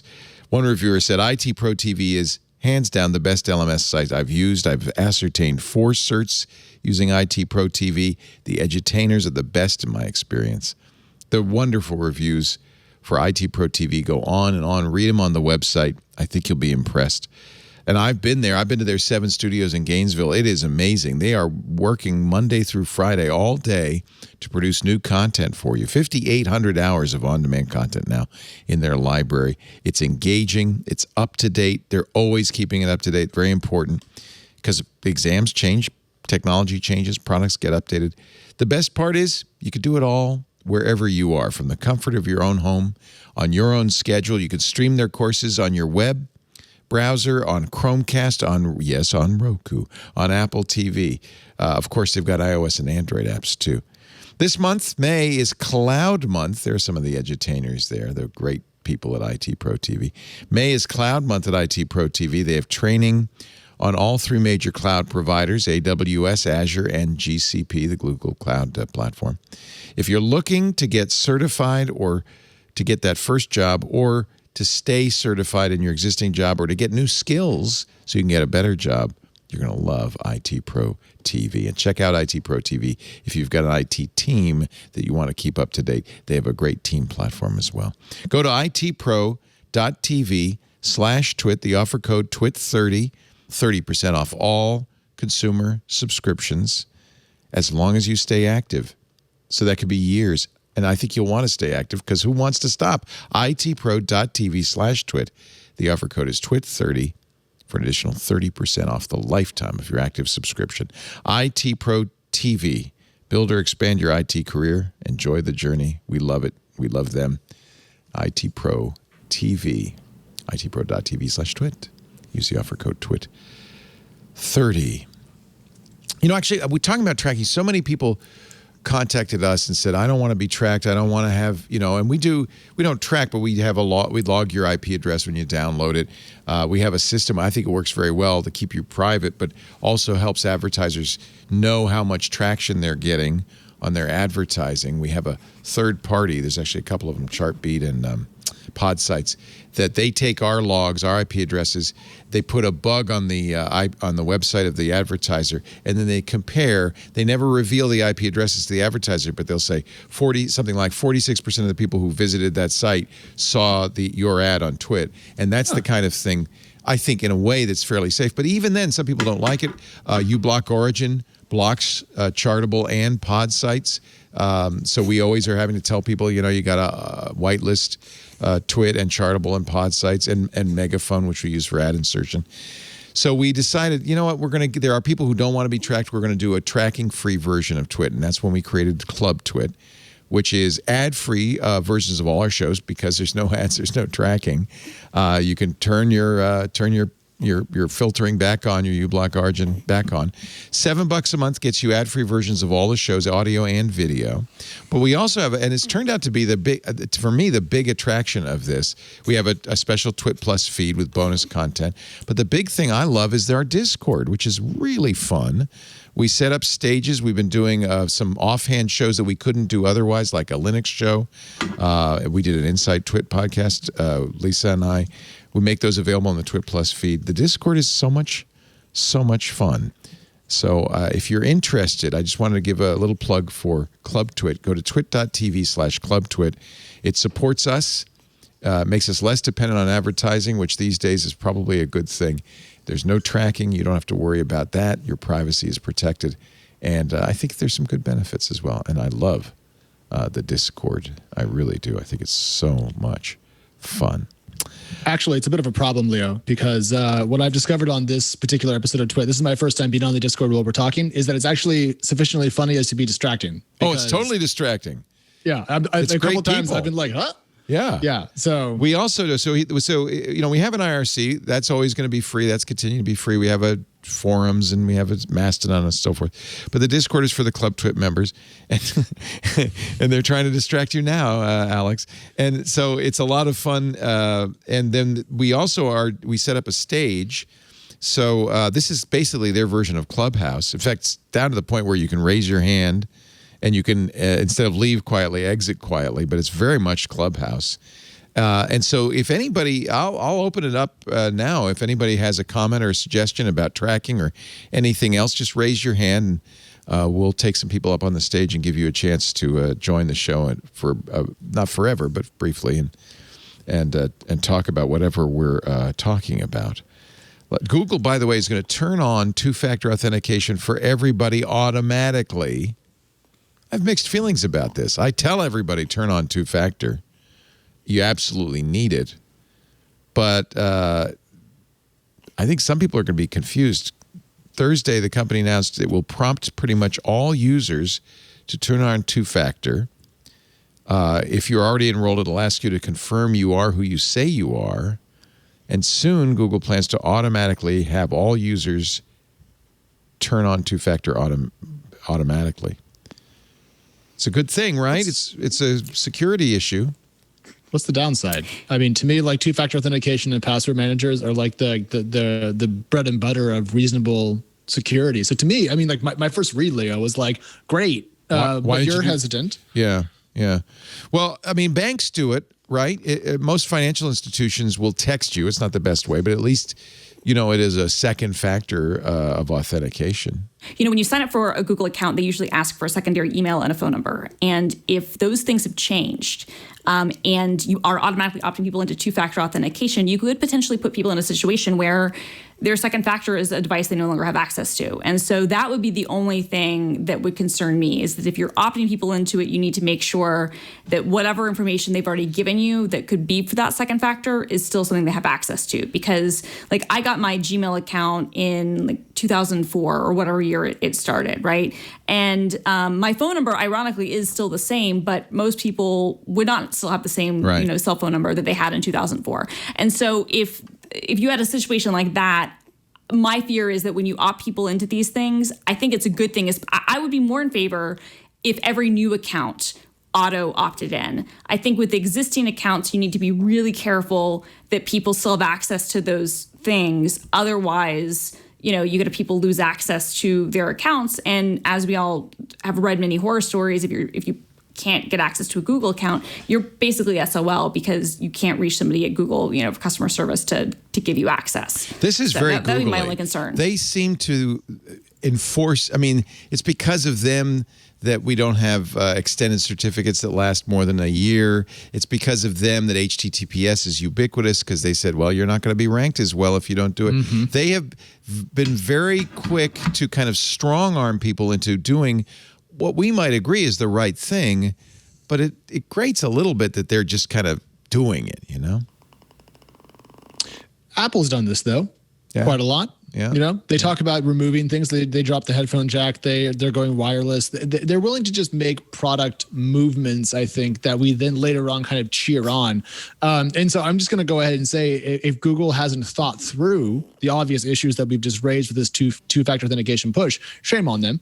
But as a general push, I'm in favor of it. It's definitely the right thing to do. Totally. I agree with Christina. There's going to be problems.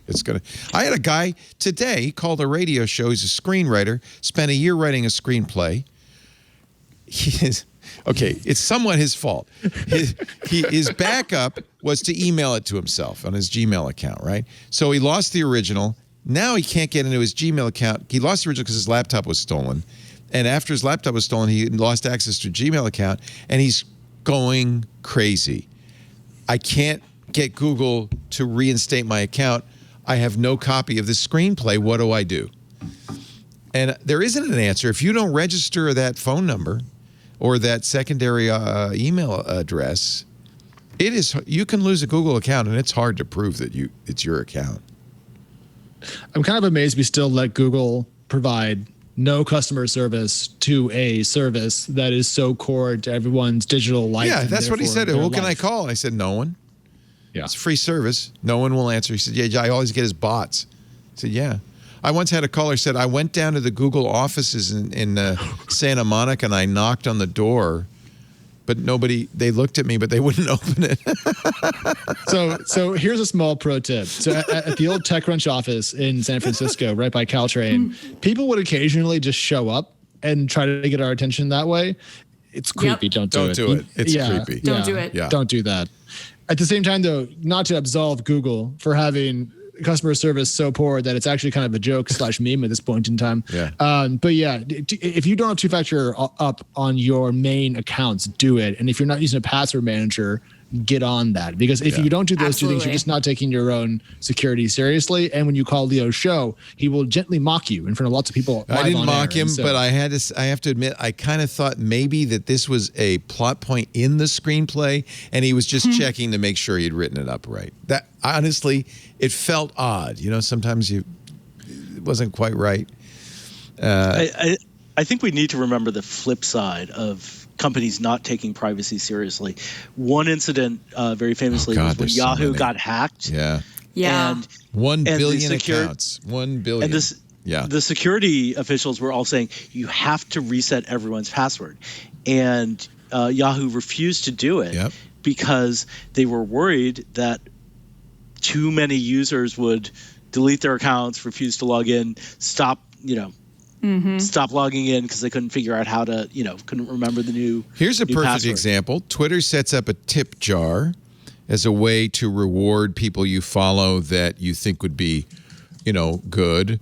They used PayPal, and apparently they designed it in such a way that the payees could figure out who the payers were, like by name. Security's hard, I guess. I think the biggest two dings on Twitter. One is that they didn't think about this, which suggests to me that they didn't even test it internally adequately to notice that. And it's kind of more of a PayPal issue. PayPal was designed around like, hey, I pay you money, you send me something, person to person, and to send you the goods you bought, I need your address, right? So Twitter probably should have worked with PayPal to make sure that everything was set to person payments which don't reveal the address. But it's just inadequate testing. Also, I think Twitter was trying to avoid like direct responsibility or involvement in the transaction. So they just used a bunch of third-party services, and when you outsource everything like that, you can't control like little nuances of the user interface or like data leakage. Right. What do you think about the idea of a tip jar on Twitter? Just that aside. I don't love it. What's wrong with it? Why, Owen? I think it just I think it will encourage like more kind of performative stunting, catering to the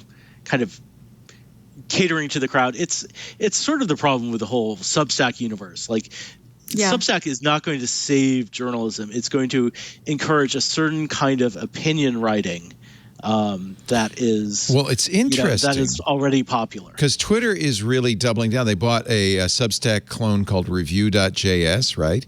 Which actually existed before Substack, I should point out. Okay, so it was Review predated them by the other way around. Substack copied them.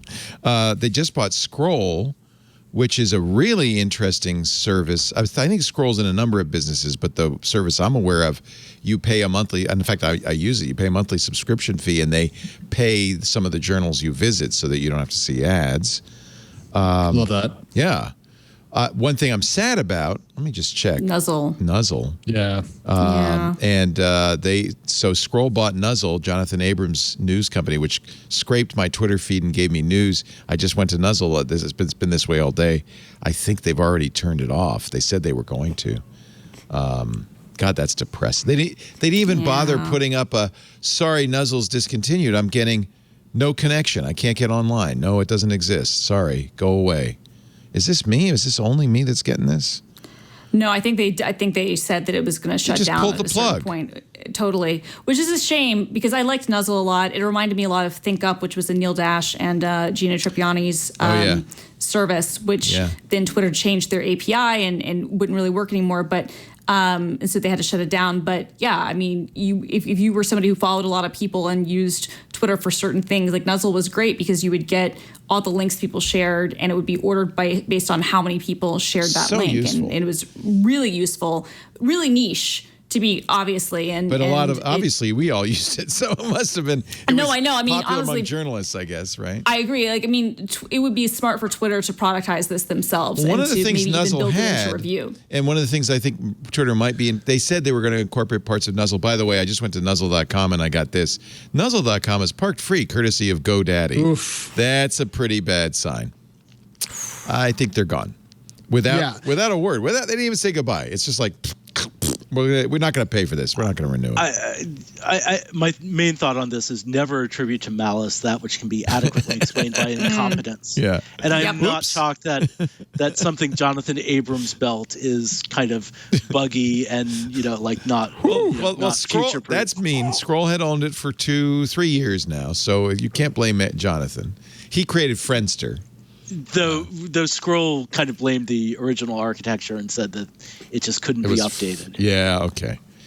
But Nuzzle did have a newsletter feature that you could actually have a Nuzzle newsletter based on what you follow. I don't know if anybody used it, but I didn't use that, but a lot of people did. I used to hate those links, to be honest. That people would auto tweet out their Nuzzle newsletter. Right. But I did enjoy my daily digest. Right. Yeah, I never used the newsletter either.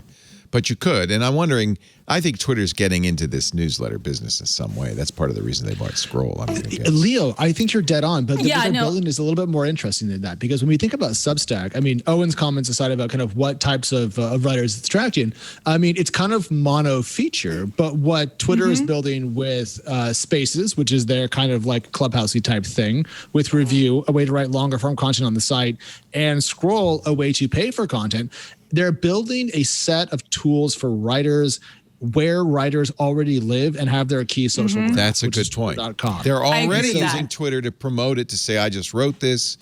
Yep. What's interesting, and I haven't seen, a lot of discussion about this. Maybe it's happened, but I haven't seen a lot of discussion. Maybe they will do what they've done many times in the past. Both Twitter and Facebook have done this in the past. But, Substack, has a direct Twitter integration where you can, when you sign up for a Substack account and you subscribe to someone's account, and it's not even so much you creating the Substack, but like you want to read content, you can find people that you follow on Twitter who also have Substacks and automatically subscribe to their Substacks.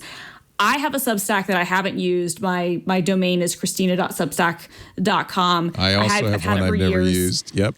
But because of that feature, I get, dozens of subscribers a week from the Twitter integration. Yeah.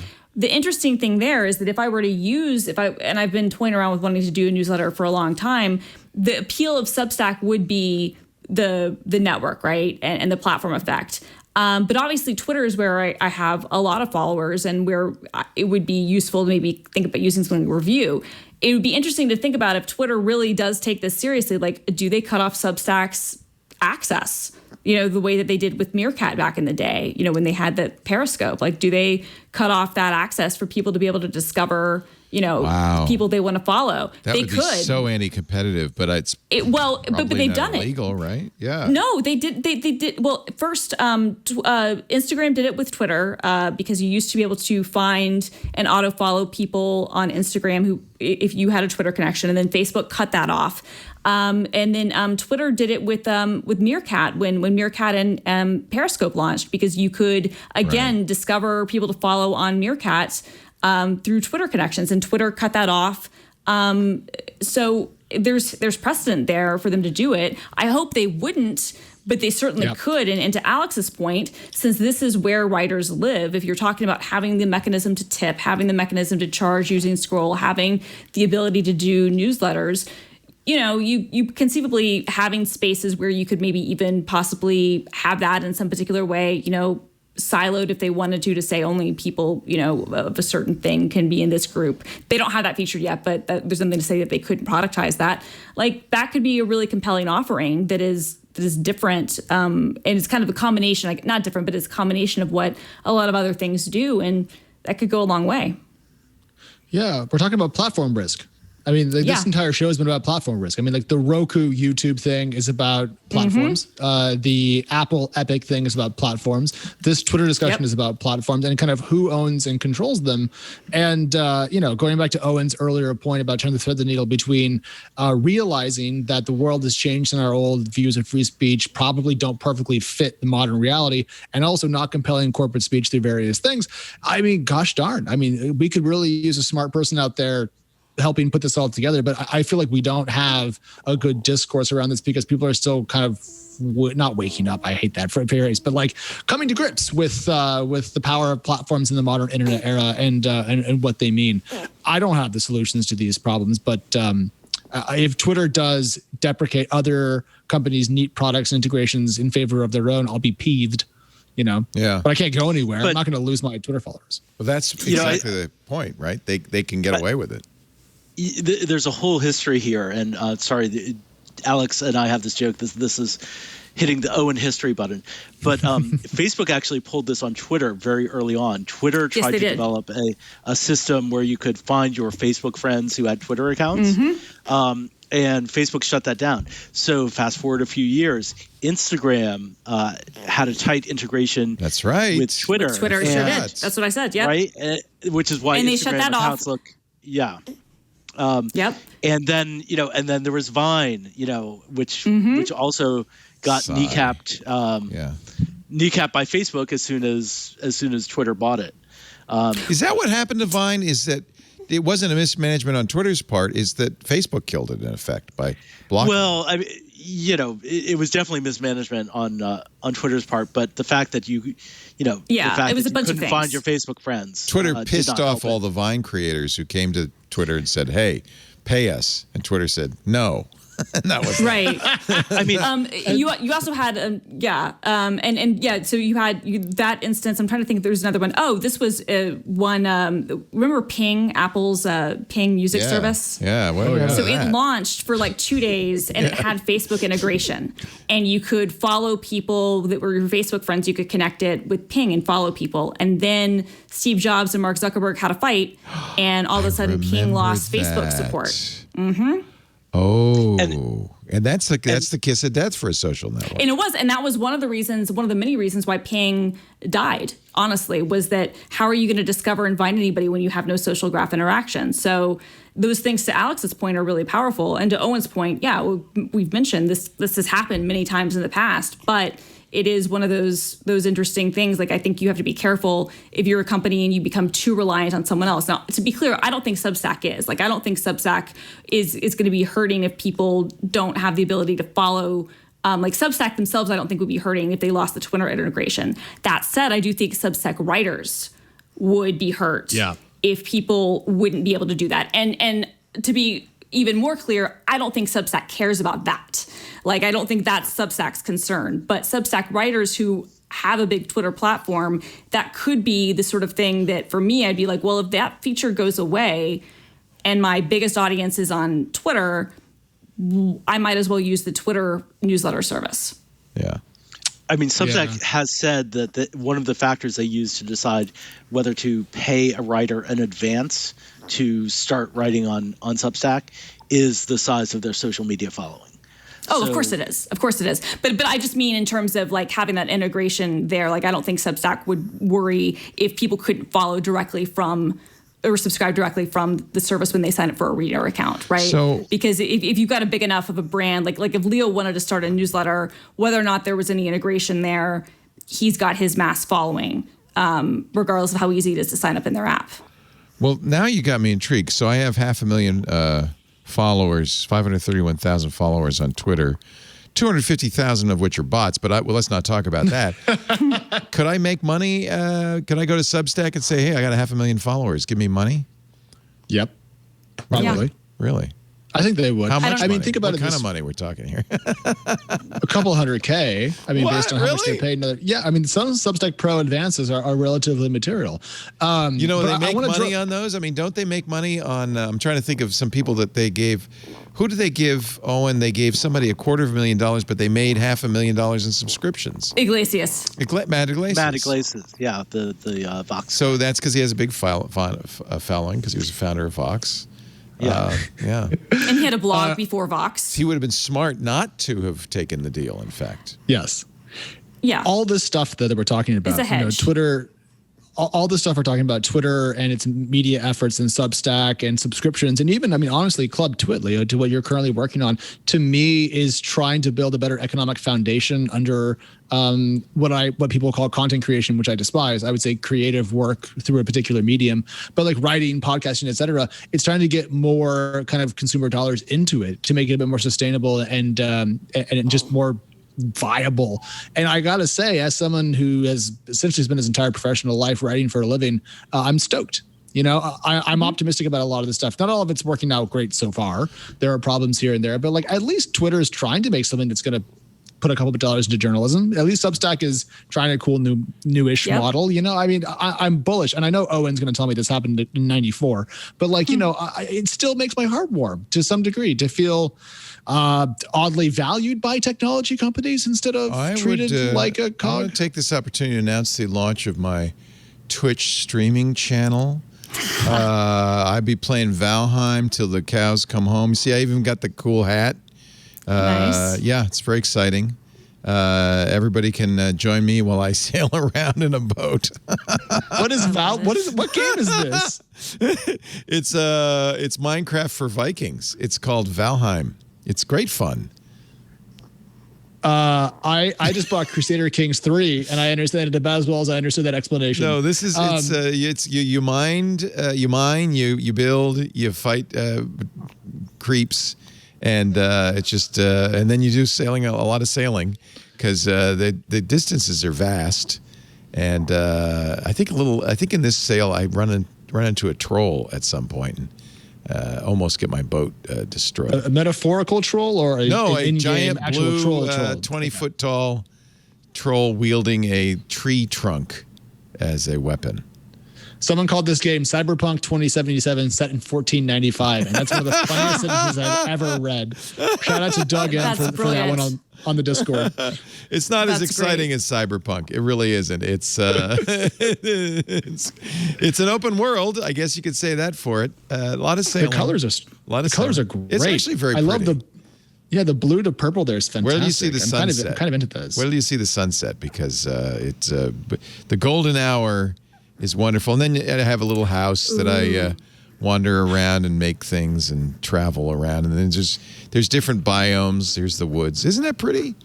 I'm going to play this. Yeah. When I get home, I'm make it- going to actually download this. It's This is $20. nice. It's in pre-release, and already it's the best game I ever played. So I think it's the next Minecraft, to be honest. It's really. Can you make it all the way to Nova Scotia? If you have enough food in your larder, you can go as far.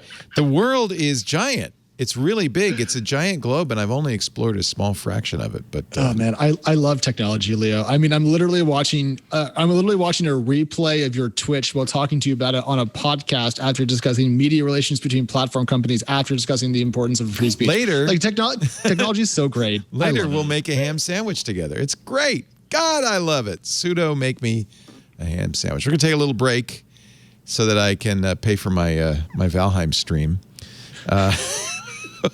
But then it's a speed round because we have like 1,000 stories in 5 minutes left. So we're gonna give you a bunch of stories, and I want your reactions. Just the snap judgment. It'll be snap judgment from Alex Wilhelm, Owen Thomas, and Christina Warren. What the hell? Owen's turning into a small dog, and then there's Christina. Aw, Mona. Aw. Our show today. I think it was Valheim that sent Owen to another land. He's gone now. Forever. Our show today brought to you by Podium. This is the greatest thing for the small business, the retail establishment, a dentist's office, because it turns out your customers want to talk to you via text message. They really do. Trust me, that's how I want to talk to you. It's how everybody does. In the 90s, you had to have an email address, right? Or you weren't a business. By the 2000s, you had to have a website, right? In 2010, you had to have a Twitter account, a social media presence, a Facebook page. I'm telling you, in 2021, your business needs to be texting, and that's why you need Podium. It makes it easy. It's a message. Think of it as a messaging platform to power your business. It helps you reach your customers in a way they really want to be reached. 98% of text messages get opened. Email, the open rate is about 20%. People aren't reading your emails. They will read your texts. Business messaging with Podium is not just to say hello. You can ask for reviews. You can collect payments. You can communicate with customers, capture leads, make appointments, all from a single inbox that your staff will love because it comes into their text messages. It makes it very easy for them and you to adapt to changing customer expectations. These days, if I find out a business can text, I'm just going to do that. I'm not going to call them. If I want to make an appointment with my salon, I text them. When I was so happy, I went to the dentist. He said, "Okay, how'd you like that? Give us a review." As I was going to my car, that made it so much easier for me. I clicked the link. And I gave them a review. With Podium Reviews, you can text customers to leave an online review. This is huge for your business, improves your search rankings. It generates traffic. Dr. Wyatt, he's at South Tampa Family and Cosmetic Dentistry. He said they collected nearly 1,200 reviews. And by the way, there must be a good dentistry, averaging 4.9 stars. He said the number of walk-ins as a result of our reviews has skyrocketed. We're seeing 200 new patients a month thanks to Podium. The bridal collection uses Podium for payments. They processed over $200,000 in no-contact payments, which Lynn loves. She's the owner. She said, we don't have to take credit cards in the store. We can just do it completely remotely. It's been a godsend for us during COVID-19. It just works. You get Podium Reviews, Podium Web Chat, so you can put that on your website. Lets visitors text with your team right from your homepage. There's video chat, so you can actually see your customers, meet with them. You get paid fast over text with Podium Payments. Podium Inbox brings it all together, keeps leads warm, respond to feedback. Your staff will love it. It's easy. It's all in one place. And you can get your business onboarded with Podium within 24 hours. They've got a full team in place to answer questions, to walk you through everything. America's Car Mart uses Podium. TJ, who's in charge of the digital experience there, they collected 21,000 leads through the web chat on their webpage. TJ said before Podium, we had a contact us form. And because it was so hard to use, it could have been days before anybody got back to that customer. Now with Podium, our staff loves it. Our response time's cut down to minutes. Podium is so cool. You probably there's a ice cream shop in town that uses it. And they send me coupons, and I just go, damn you, Podium. But it always works. It always works. Find out how Podium can help your business reach more customers. Get started free today at Podium, Podium, podium.com/twit. Check out the demo there. I think you'll understand. It's hard for me to describe because it does so many things, but I think once you see it, how easy it is to use, and you'll think of 100 ways you want to start using this with your customers and clients. Podium.com/twit. Thank you, Podium, for your support of This Week in Tech. I have stories about Podium, Leo. Do you know about Podium? Yeah. So Podium's, and this goes back to my point about technology being everything, because Podium is a company that I've covered for a long time because they're one of kind of a second or third generation of Utah-based tech companies that have done incredibly well, and they're worth like $1.5 billion now. You're kidding? I've covered their wow. No, they're a unicorn now. They've raised a bunch of money. They've grown really, really quickly, and it's so fun to see like companies that are at the forefront of how consumer interactions work, advertising on Twit that a couple of years ago were relatively unknown startups out of an ecosystem that wasn't that respected, even though now Utah is actually a pretty big startup hub. Oh, yeah. Just goes to show how much stuff changes. Yeah. Well, it's funny because for a while, if everybody who advertised on Twit got bought by Amazon. I think Jeff Bezos was watching the show. I'm not saying that's going to happen to you, Podium, but I mean, Ring, PillPack, Audible, Amazon just kept buying all of our advertisers up. Anyway, thank you, Podium, for supporting Twit. All right, quick. IBM, we were talking about this before the show, creates its first 2 nanometer chip. But I think it's important to understand that this measurement no longer means what it used to be. Intel's been stuck at 10 nanometers for 100 years. They couldn't get down to 7. I think they're going to in the next couple of years. Apple's already, through TSMC, the Taiwanese semiconductor manufacturing company, Apple's already getting down to 5 nanometers. But because of 3D design, what a nanometer, the size of the trace, doesn't mean the same as it used to. So when they say 5 nanometers, they're saying 5 nanometer equivalent because they might be triple stacked. I think AnandTech, they had an image on AnandTech that will explain this. These transistors are now stacked. So the distance between transistors isn't the only way to measure it. A better way to measure it is transistor densities. So let's use that. So Intel, with their 10 nanometer process, has about 100 trillion, 100 million transmitters per square millimeter. That's the thing. 100 per million transistors per. By the way, that's a lot of freaking transistors. A square millimeter is the size of a head of a pin practically. But this new process that IBM, triple that. 333 million transistors per square millimeter. That's beating double TSMC's 5 nanometer, triple Intel's 10 nanometer. Samsung's 10 nanometer is only 50 million. So this is a huge breakthrough. Good article on AnandTech if you're curious about all this. It's obviously something hugely significant because Moore's Law, which we've continually thought we were coming up against, has been cracked once again. I mean, this is really a big deal. This is extreme ultraviolet EUV technology. Anything, if you want to say, you could say something, other we'll move on. No, I'm torn about this because I feel like IBM has been discussing more chips for us not to buy. Yeah. Well, that, but also like, IBM brought out Watson and claimed that they had kind of a cracked, business ready AI. And that wasn't really the case. And after that, I've been skeptical of kind of all things IBM. But if they have pulled this off, a major kudos to one of the oldest companies in technology. I would love to see their renaissance if that's They do fair. this in Albany and in Albany, New York. And I think there are some areas, you're right, Watson's a really good example of overhyped technology. But remember, we can thank IBM for the amazing hard drive densities, the growth in hard drive densities we've seen over the last few years. They are still doing some very important research. I feel like this is probably the real deal. And what it'll trickle down. You'll see TSMC do it and others, and it means your M1 chip, when we get to the M5, it might have a quadrillion transistors in that thing. I mean, it's just saying M5, Leo, makes me so excited because I still really want an M1 MacBook. And so you're talking about that far ahead. Oh, my Lord. Yeah. And it's not just IBM. All the companies are doing this. And it's basically FinFET technology lets you stack these transistors. Speaking of Watson, have you heard about Dr. Phil?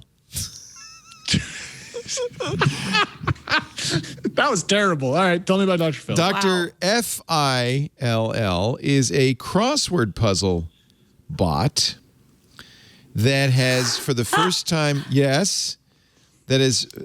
first time ever, beaten humans. They won the big crossword puzzle tournament with 1,000 humans. It's the first time. You would think that, given that computers can now beat world chess champions, can actually win at Go, which is an even harder game, that crossword puzzles would be pretty easy. But in fact, they're not, because yes, you can have every answer in your database, Mr. Computer, but the clues, as you know, anybody do crosswords? I do. I love this. I do. Yeah, I do. Yeah. The clues are often punny. Just phrased differently enough. Yeah, they're punny, and then sometimes like you'll have like the reverse thing where like, it'll be the same answer, but it'll be phrased just differently, week to week. And if you play a lot of crossword puzzles, you'll recognize the same clues over and over again. But I could see how that would trip up an AI. Because if it's just looking for an exact match, then it's not going to know that. So you need to infer a lot of information from the clue. So here's a really clue. Impressive. Factor in the potency of a poppy product. And the answer was opium density. Now, that's actually a very sophisticated, very human kind of joke that would make a human laugh. It's almost like, you don't expect an AI to have a sense of humor, but you kind of need... Right. You kind of need to have a sense of humor to solve these things. So, Dr. Phil, now the, I guess, world crossword champion. I knew this was coming. Awesome. I knew this was coming because they made a bot, or they used AI to beat StarCraft 2, essentially. Oh, that was hard. Oh, yeah, because as a bronze leaguer in StarCraft 2, and if you know the rankings, I thought you were a Dota 2 guy. League of Legends. And to be clear, I was gold ranked in StarCraft 2 back in the day. But I mean, like when AIs can get that innovative. Is that a humble brag? I'm on Twit, Christina. Okay. I'm also a nerd. I'm just saying. Hey, Christina and I do crossword puzzles. Level. How nerdy can you get? Yeah. No, not only do my wife and I pay the New York Times for the crossword puzzles, we do them together. How dorky is that? You know what? Lisa and I do the same thing. That's really so do Grant and I. I love it. Isn't it fun? It's romantic. It's problem solving with your spouse. What's better than that? Yeah. No, but once they figured out StarCraft 2, to me, I mean, it's just the domino effect from that point in time, because Go is complex, but to me, it doesn't have guns, and therefore it can't be quite as cool or complex as StarCraft 2. So that to me was the pinnacle of the movement towards computers speeding us and everything. So, by the way, I think we just had the first bot visit to our IRC channel. I can't imagine any other excuse for somebody typing in the IRC channel, watch The Voice on Monday for live playoffs on NBC. What the hell? Man, wrong audience. Speaking about ad targeting. Yeah, I was going to say, talk about wrong Is The Voice going around to IRC channels and posting plugs? That is bizarre. My God, I would love that. That would be an amazing story. I would love to investigate that and find out if somebody, the NBC hire, like some agency, was going around. IRC is the future of social. Yeah. And no, probably that would be amazing. No. Hey, I loved your protocol piece, by the way. I want to give it a plug, Owen. Digging in the dust. Sorry, Alex. Of AOL and Yahoo's lost internet empires. They were once worth nearly $500 billion. Now they're stuck in a losing game of hedge fund hot potato. Aw, there's the purple Y. Where'd you get this picture? That's a great picture. Getty Images. Getty? So that was the day that they took down the famous Yahoo billboard. I think it was the one over. It was over 101. Yeah, you'd go. Yeah, and it was neon lit, and it had all. It was like a big. It was great. That billboard was great. But you see, that was 2 logos ago too. That was before the Marissa Mayer and before the redesign. The redesign. Yeah. I forgot all about the terrible redesigned logo. I'm sure Apollo will redesign it once again. This is the just to make their mark from TechCrunch. The hedge fund up from TechCrunch. Here's the picture of the Yahoo billboard, which was a San Francisco legend. It was there for years. By the way, the San Francisco 49ers at Levi Stadium. I didn't go this year. I don't think anybody did. But up till last year, had a Yahoo section in the stands at Levi Stadium, and it was Lisa's tickets were there, her season tickets. It was a little annoying because you'd go up the escalator, and the whole way up the escalator, it would go Yahoo, Yahoo. I am not kidding. Oh my God. Yahoo. It was on in this piece, I actually cite the Yahoo Yodel and the ads that Yahoo was running back in the 90s. Yeah. Where, Yeah, it's famous. And they end the question with, do you Yahoo? And that's right. That's been the problem with Yahoo all the time is they've never been able to define exactly what it's for. It's been for everyone and no one and everything and nothing. And they've just kind of slapped Yahoo on, there was Yahoo Pets, there was Yahoo Bill Pay. But by the way, all individually huge, right? The TV.com site was one of the biggest sites on the internet in its heyday, but they never really knew how to make something of that, right? Oh yeah, I mean GeoCities. Yeah, broadcast.com was YouTube before YouTube or Spotify before Spotify, but Yahoo. I don't know if it's mismanagement or it was just impossible. I don't know. I think it was. Owen, please.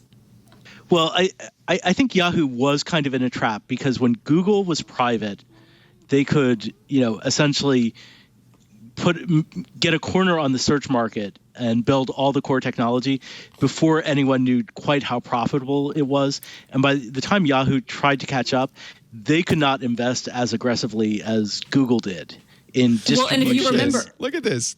This is a live web page. From Netscape. What do you call it? The necromantic Netscape Internet Service web page. This is active news. If you go to AOL.com, it's the same thing. Look at that little copyright notice. It's copyright, and those are all of those feeds are updated. Yeah. Somebody's doing this. Yeah, no, it's for something. I remember reading about this because the AOL.com thing is the same way, and it's for people who still have Netscape email addresses. There are a lot of people with AOL email addresses. There are a lot of them because they call my radio show all the time. What I was going to say though is to. But to go back to Owen's point about, kind of Yahoo, like Yahoo had a partnership with Google. Like I think what most of us who are kind of on the older internet side forget is that our first exposure to Google was usually through Yahoo because they had a partnership and Google search was something that Yahoo used. And I remember, I was in high school and I remember at a certain point I was like, well, I should just go to this google.com site instead and that'll be better. But they had this partnership, and then to Owen's point, they didn't invest. And once Google went public, and even before they went public, but once they really started to kind of grow, it was like, what does Yahoo do? Who are they? What is it? They clearly are not the search engine. They have all these disparate, media things that they buy. They bought Flickr, they bought Upcoming, they bought all these services, and then didn't do anything with them. If you were wondering where all those comments against net neutrality came from, the ones that Ajit Pai used to justify eliminating net neutrality, well, Ars Technica has a story. A big ISPs paid for 8.5 million fake FCC comments opposing net neutrality. Yeah, I was going to take a shot at Verizon for this, but it turns out I couldn't find any way to link Verizon to the comments. I even went to the trade group that was responsible for this to see if Verizon financed that, and I couldn't link it. But if Comcast, you were Charter, and AT&T are the big three. Wow. Yeah. Well, everyone It was knows through Charter broadband for America, but not for you. But for America, broadband. For America. CenturyLink was also involved, Cox. But yeah, I don't think Verizon was in this. Good on you. Yes. Wasn't the FCC very concerned that this wave of comments was some kind of organized hacking campaign? Oh, yeah, Yes, initially they did. Initially, they were like, oh, there's no way because John Oliver. Yes, it was John Oliver. It was John Oliver that did it. No, it wasn't. 18 million of the 22 million comments on that page were fabricated. One 19-year-old submitted 7.7 million pro-net neutrality comments under fake randomly generated names. But nobody was better than the Broadband for America. ISPs. Yeah, they really did the best. Charter and Cox, famously consumer-friendly companies with the best interest of the average American in mind. That's why they have such great customer service and such a high business rating. They're so good. Yeah, just top, amazing. notch. Yeah. Let's see. This is important because I know, Alex Wilhelm, you wasted your youth playing League of Legends. The good news is there is a 30-year study from Oxford University, including 430,000 adolescents from the UK and the US. The study has found zero link between the amount of time teens spend on tech devices and mental health problems. Congratulations. So the problem here is then what do I have to blame? You have no excuse. that was my go-to. No excuse. The researchers who compared mental health indicators like depression and emotional problems with watching TV, social media use, and device use found small drops in the association between television and social media use and depression in those filling out questionnaires across this 30-year period studied. There was a small increase. So in other words, they felt better because they watched TV. In the same period, there was a small increase in association between emotional problems and social media use. But in all cases, the researchers say statistically irrelevant. The change was too small to say there's any connection. So... And this is as good a study as you can get. This is a longitudinal study over 30 years with 500,000 kids. Well, this but is I very think exciting. this goes against so many of the narratives that we've heard, which is that social media usage is causing teen suicides and so forth. I think it will do away at least somewhat with not a hobby horse per se, but kind of a canard that people were using to go around other issues we have in society, like, I don't know, the millennial generation having less money than any generation prior to it, stuff like that actually does matter. Yeah. Oh, and you wanted to say something before your friend cut you off? Sorry. I think it has less to do with the amount of time you spend on the internet generally and what you're doing. I suspect that if they had narrowed the study, cross-reference for what they were doing. You're right. Yeah. If it was just League of Legends players, I think you'd get Alex Wilhelm. I was bad at League of Legends. So I will say, if you are a Caitlin Main who plays ADC bot, I'm your guy.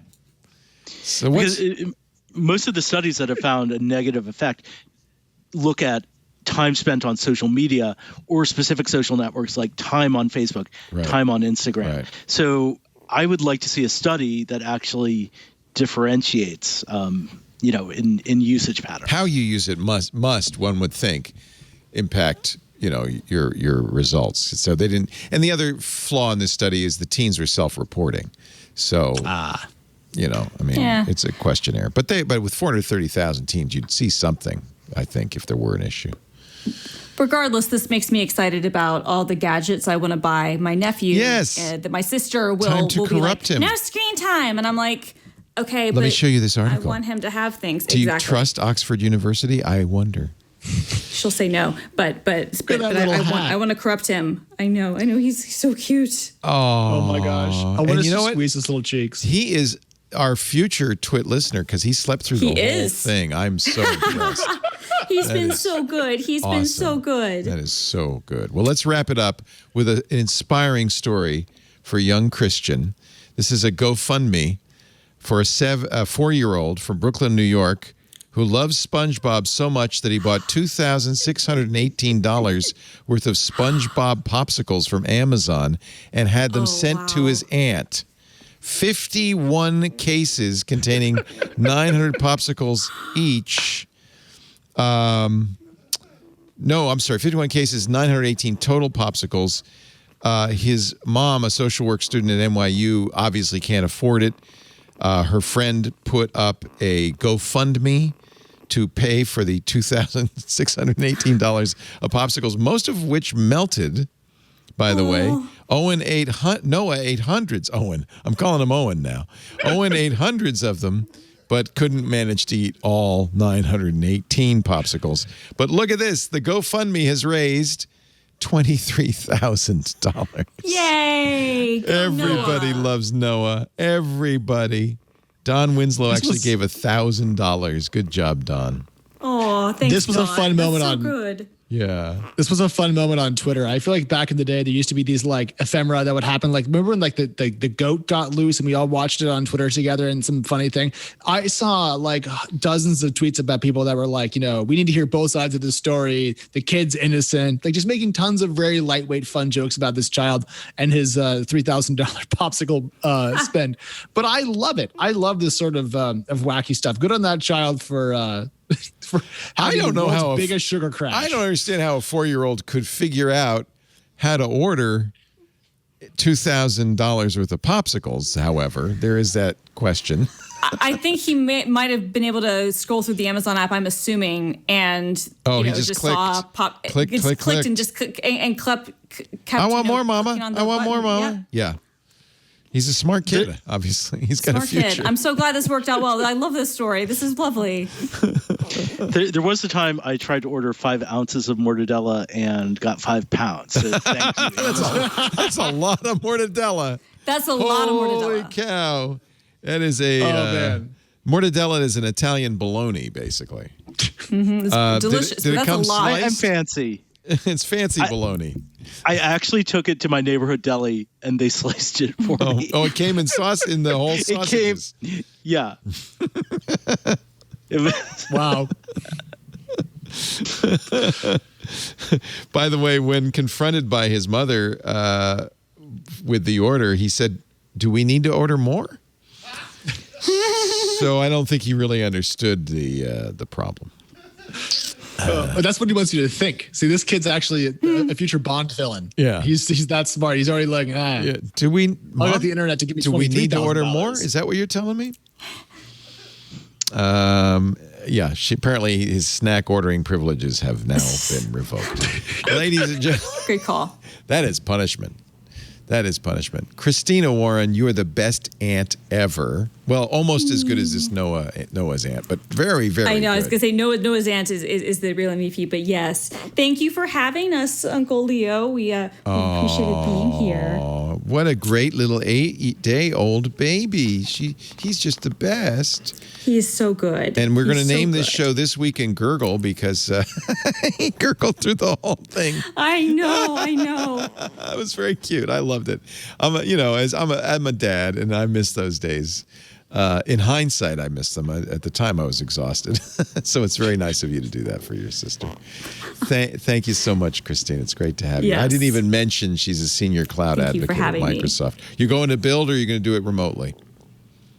Oh no, I'm going to build. I'm going to be. I mean, it's going to be remote, but yeah, 25th through the 27th, I'm going to be hosting one of the shifts. So depending on where you are in the world, you might see me on the screen, but be sure to tune in. And we've got a lot of really fun stuff planned. So it's good stuff.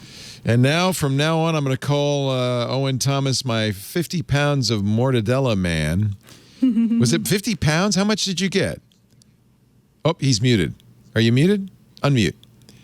You're not gurgling, are you? Just 5 pounds of mortadella, but that was even that. I don't think I can even look at a mortadella sandwich. I thought it was 5 ounces. Owen, of course, is now a senior editor of Protocol. Congratulations on the new gig. That's wonderful. Thank you. You get to stay home, though. You don't have to move or anything, I hope. I actually am looking forward to having some kind of office. So hopefully we'll be nice opening up. Good. It's great to have you. Thank you so much for being here. And, of course, pleasure. my good friend, senior editor at TechCrunch, co-host of the Equity Podcast, the lovely and talented Alex Wilhelm. This is you three. I love you guys. I wish we were in studio so we could share some mortadella and some stories and maybe end up with some SpongeBob popsicles. But unfortunately, alas, we are all socially distanced, but not for much longer. I hope you all stay well and stay healthy. Thanks for being here. We do Twit every Sunday afternoon, 2:30 Pacific, 5:30 Eastern, 21:30 UTC. I only tell you that live time so that you can, if you wish, watch live, because we do stream live audio and video at twit.tv/live. If you're watching live, please join us in the chat room, irc.twit.tv. A bunch of other people in there also watching live. If you're going to download it for later listening, there's a lot of different ways to do that. You can go to the website, twit.tv. All our shows are there, audio and video. You can also go to YouTube. There's a YouTube channel for Twit and every other show we have. They all have their own dedicated channel. There's also, of course, your favorite podcast client. You can just subscribe there. If you leave us a 5-star review, Uncle Leo will gurgle for you very happily. Just subscribe in your favorite podcatcher. And don't forget, if you don't want the ads, you want to join us in the discourse. If you want to get those cutting room floor bits in our Twit Plus feed, we have our Club Twit, a great way to support us. $7 a month, less than the cost of a Frappuccino. Just go to twit.tv/clubtwit, and we thank you so much. However you support, we're just glad you listen. That's it for this week. We'll see you next time. Another Twit is in the can. Bye-bye.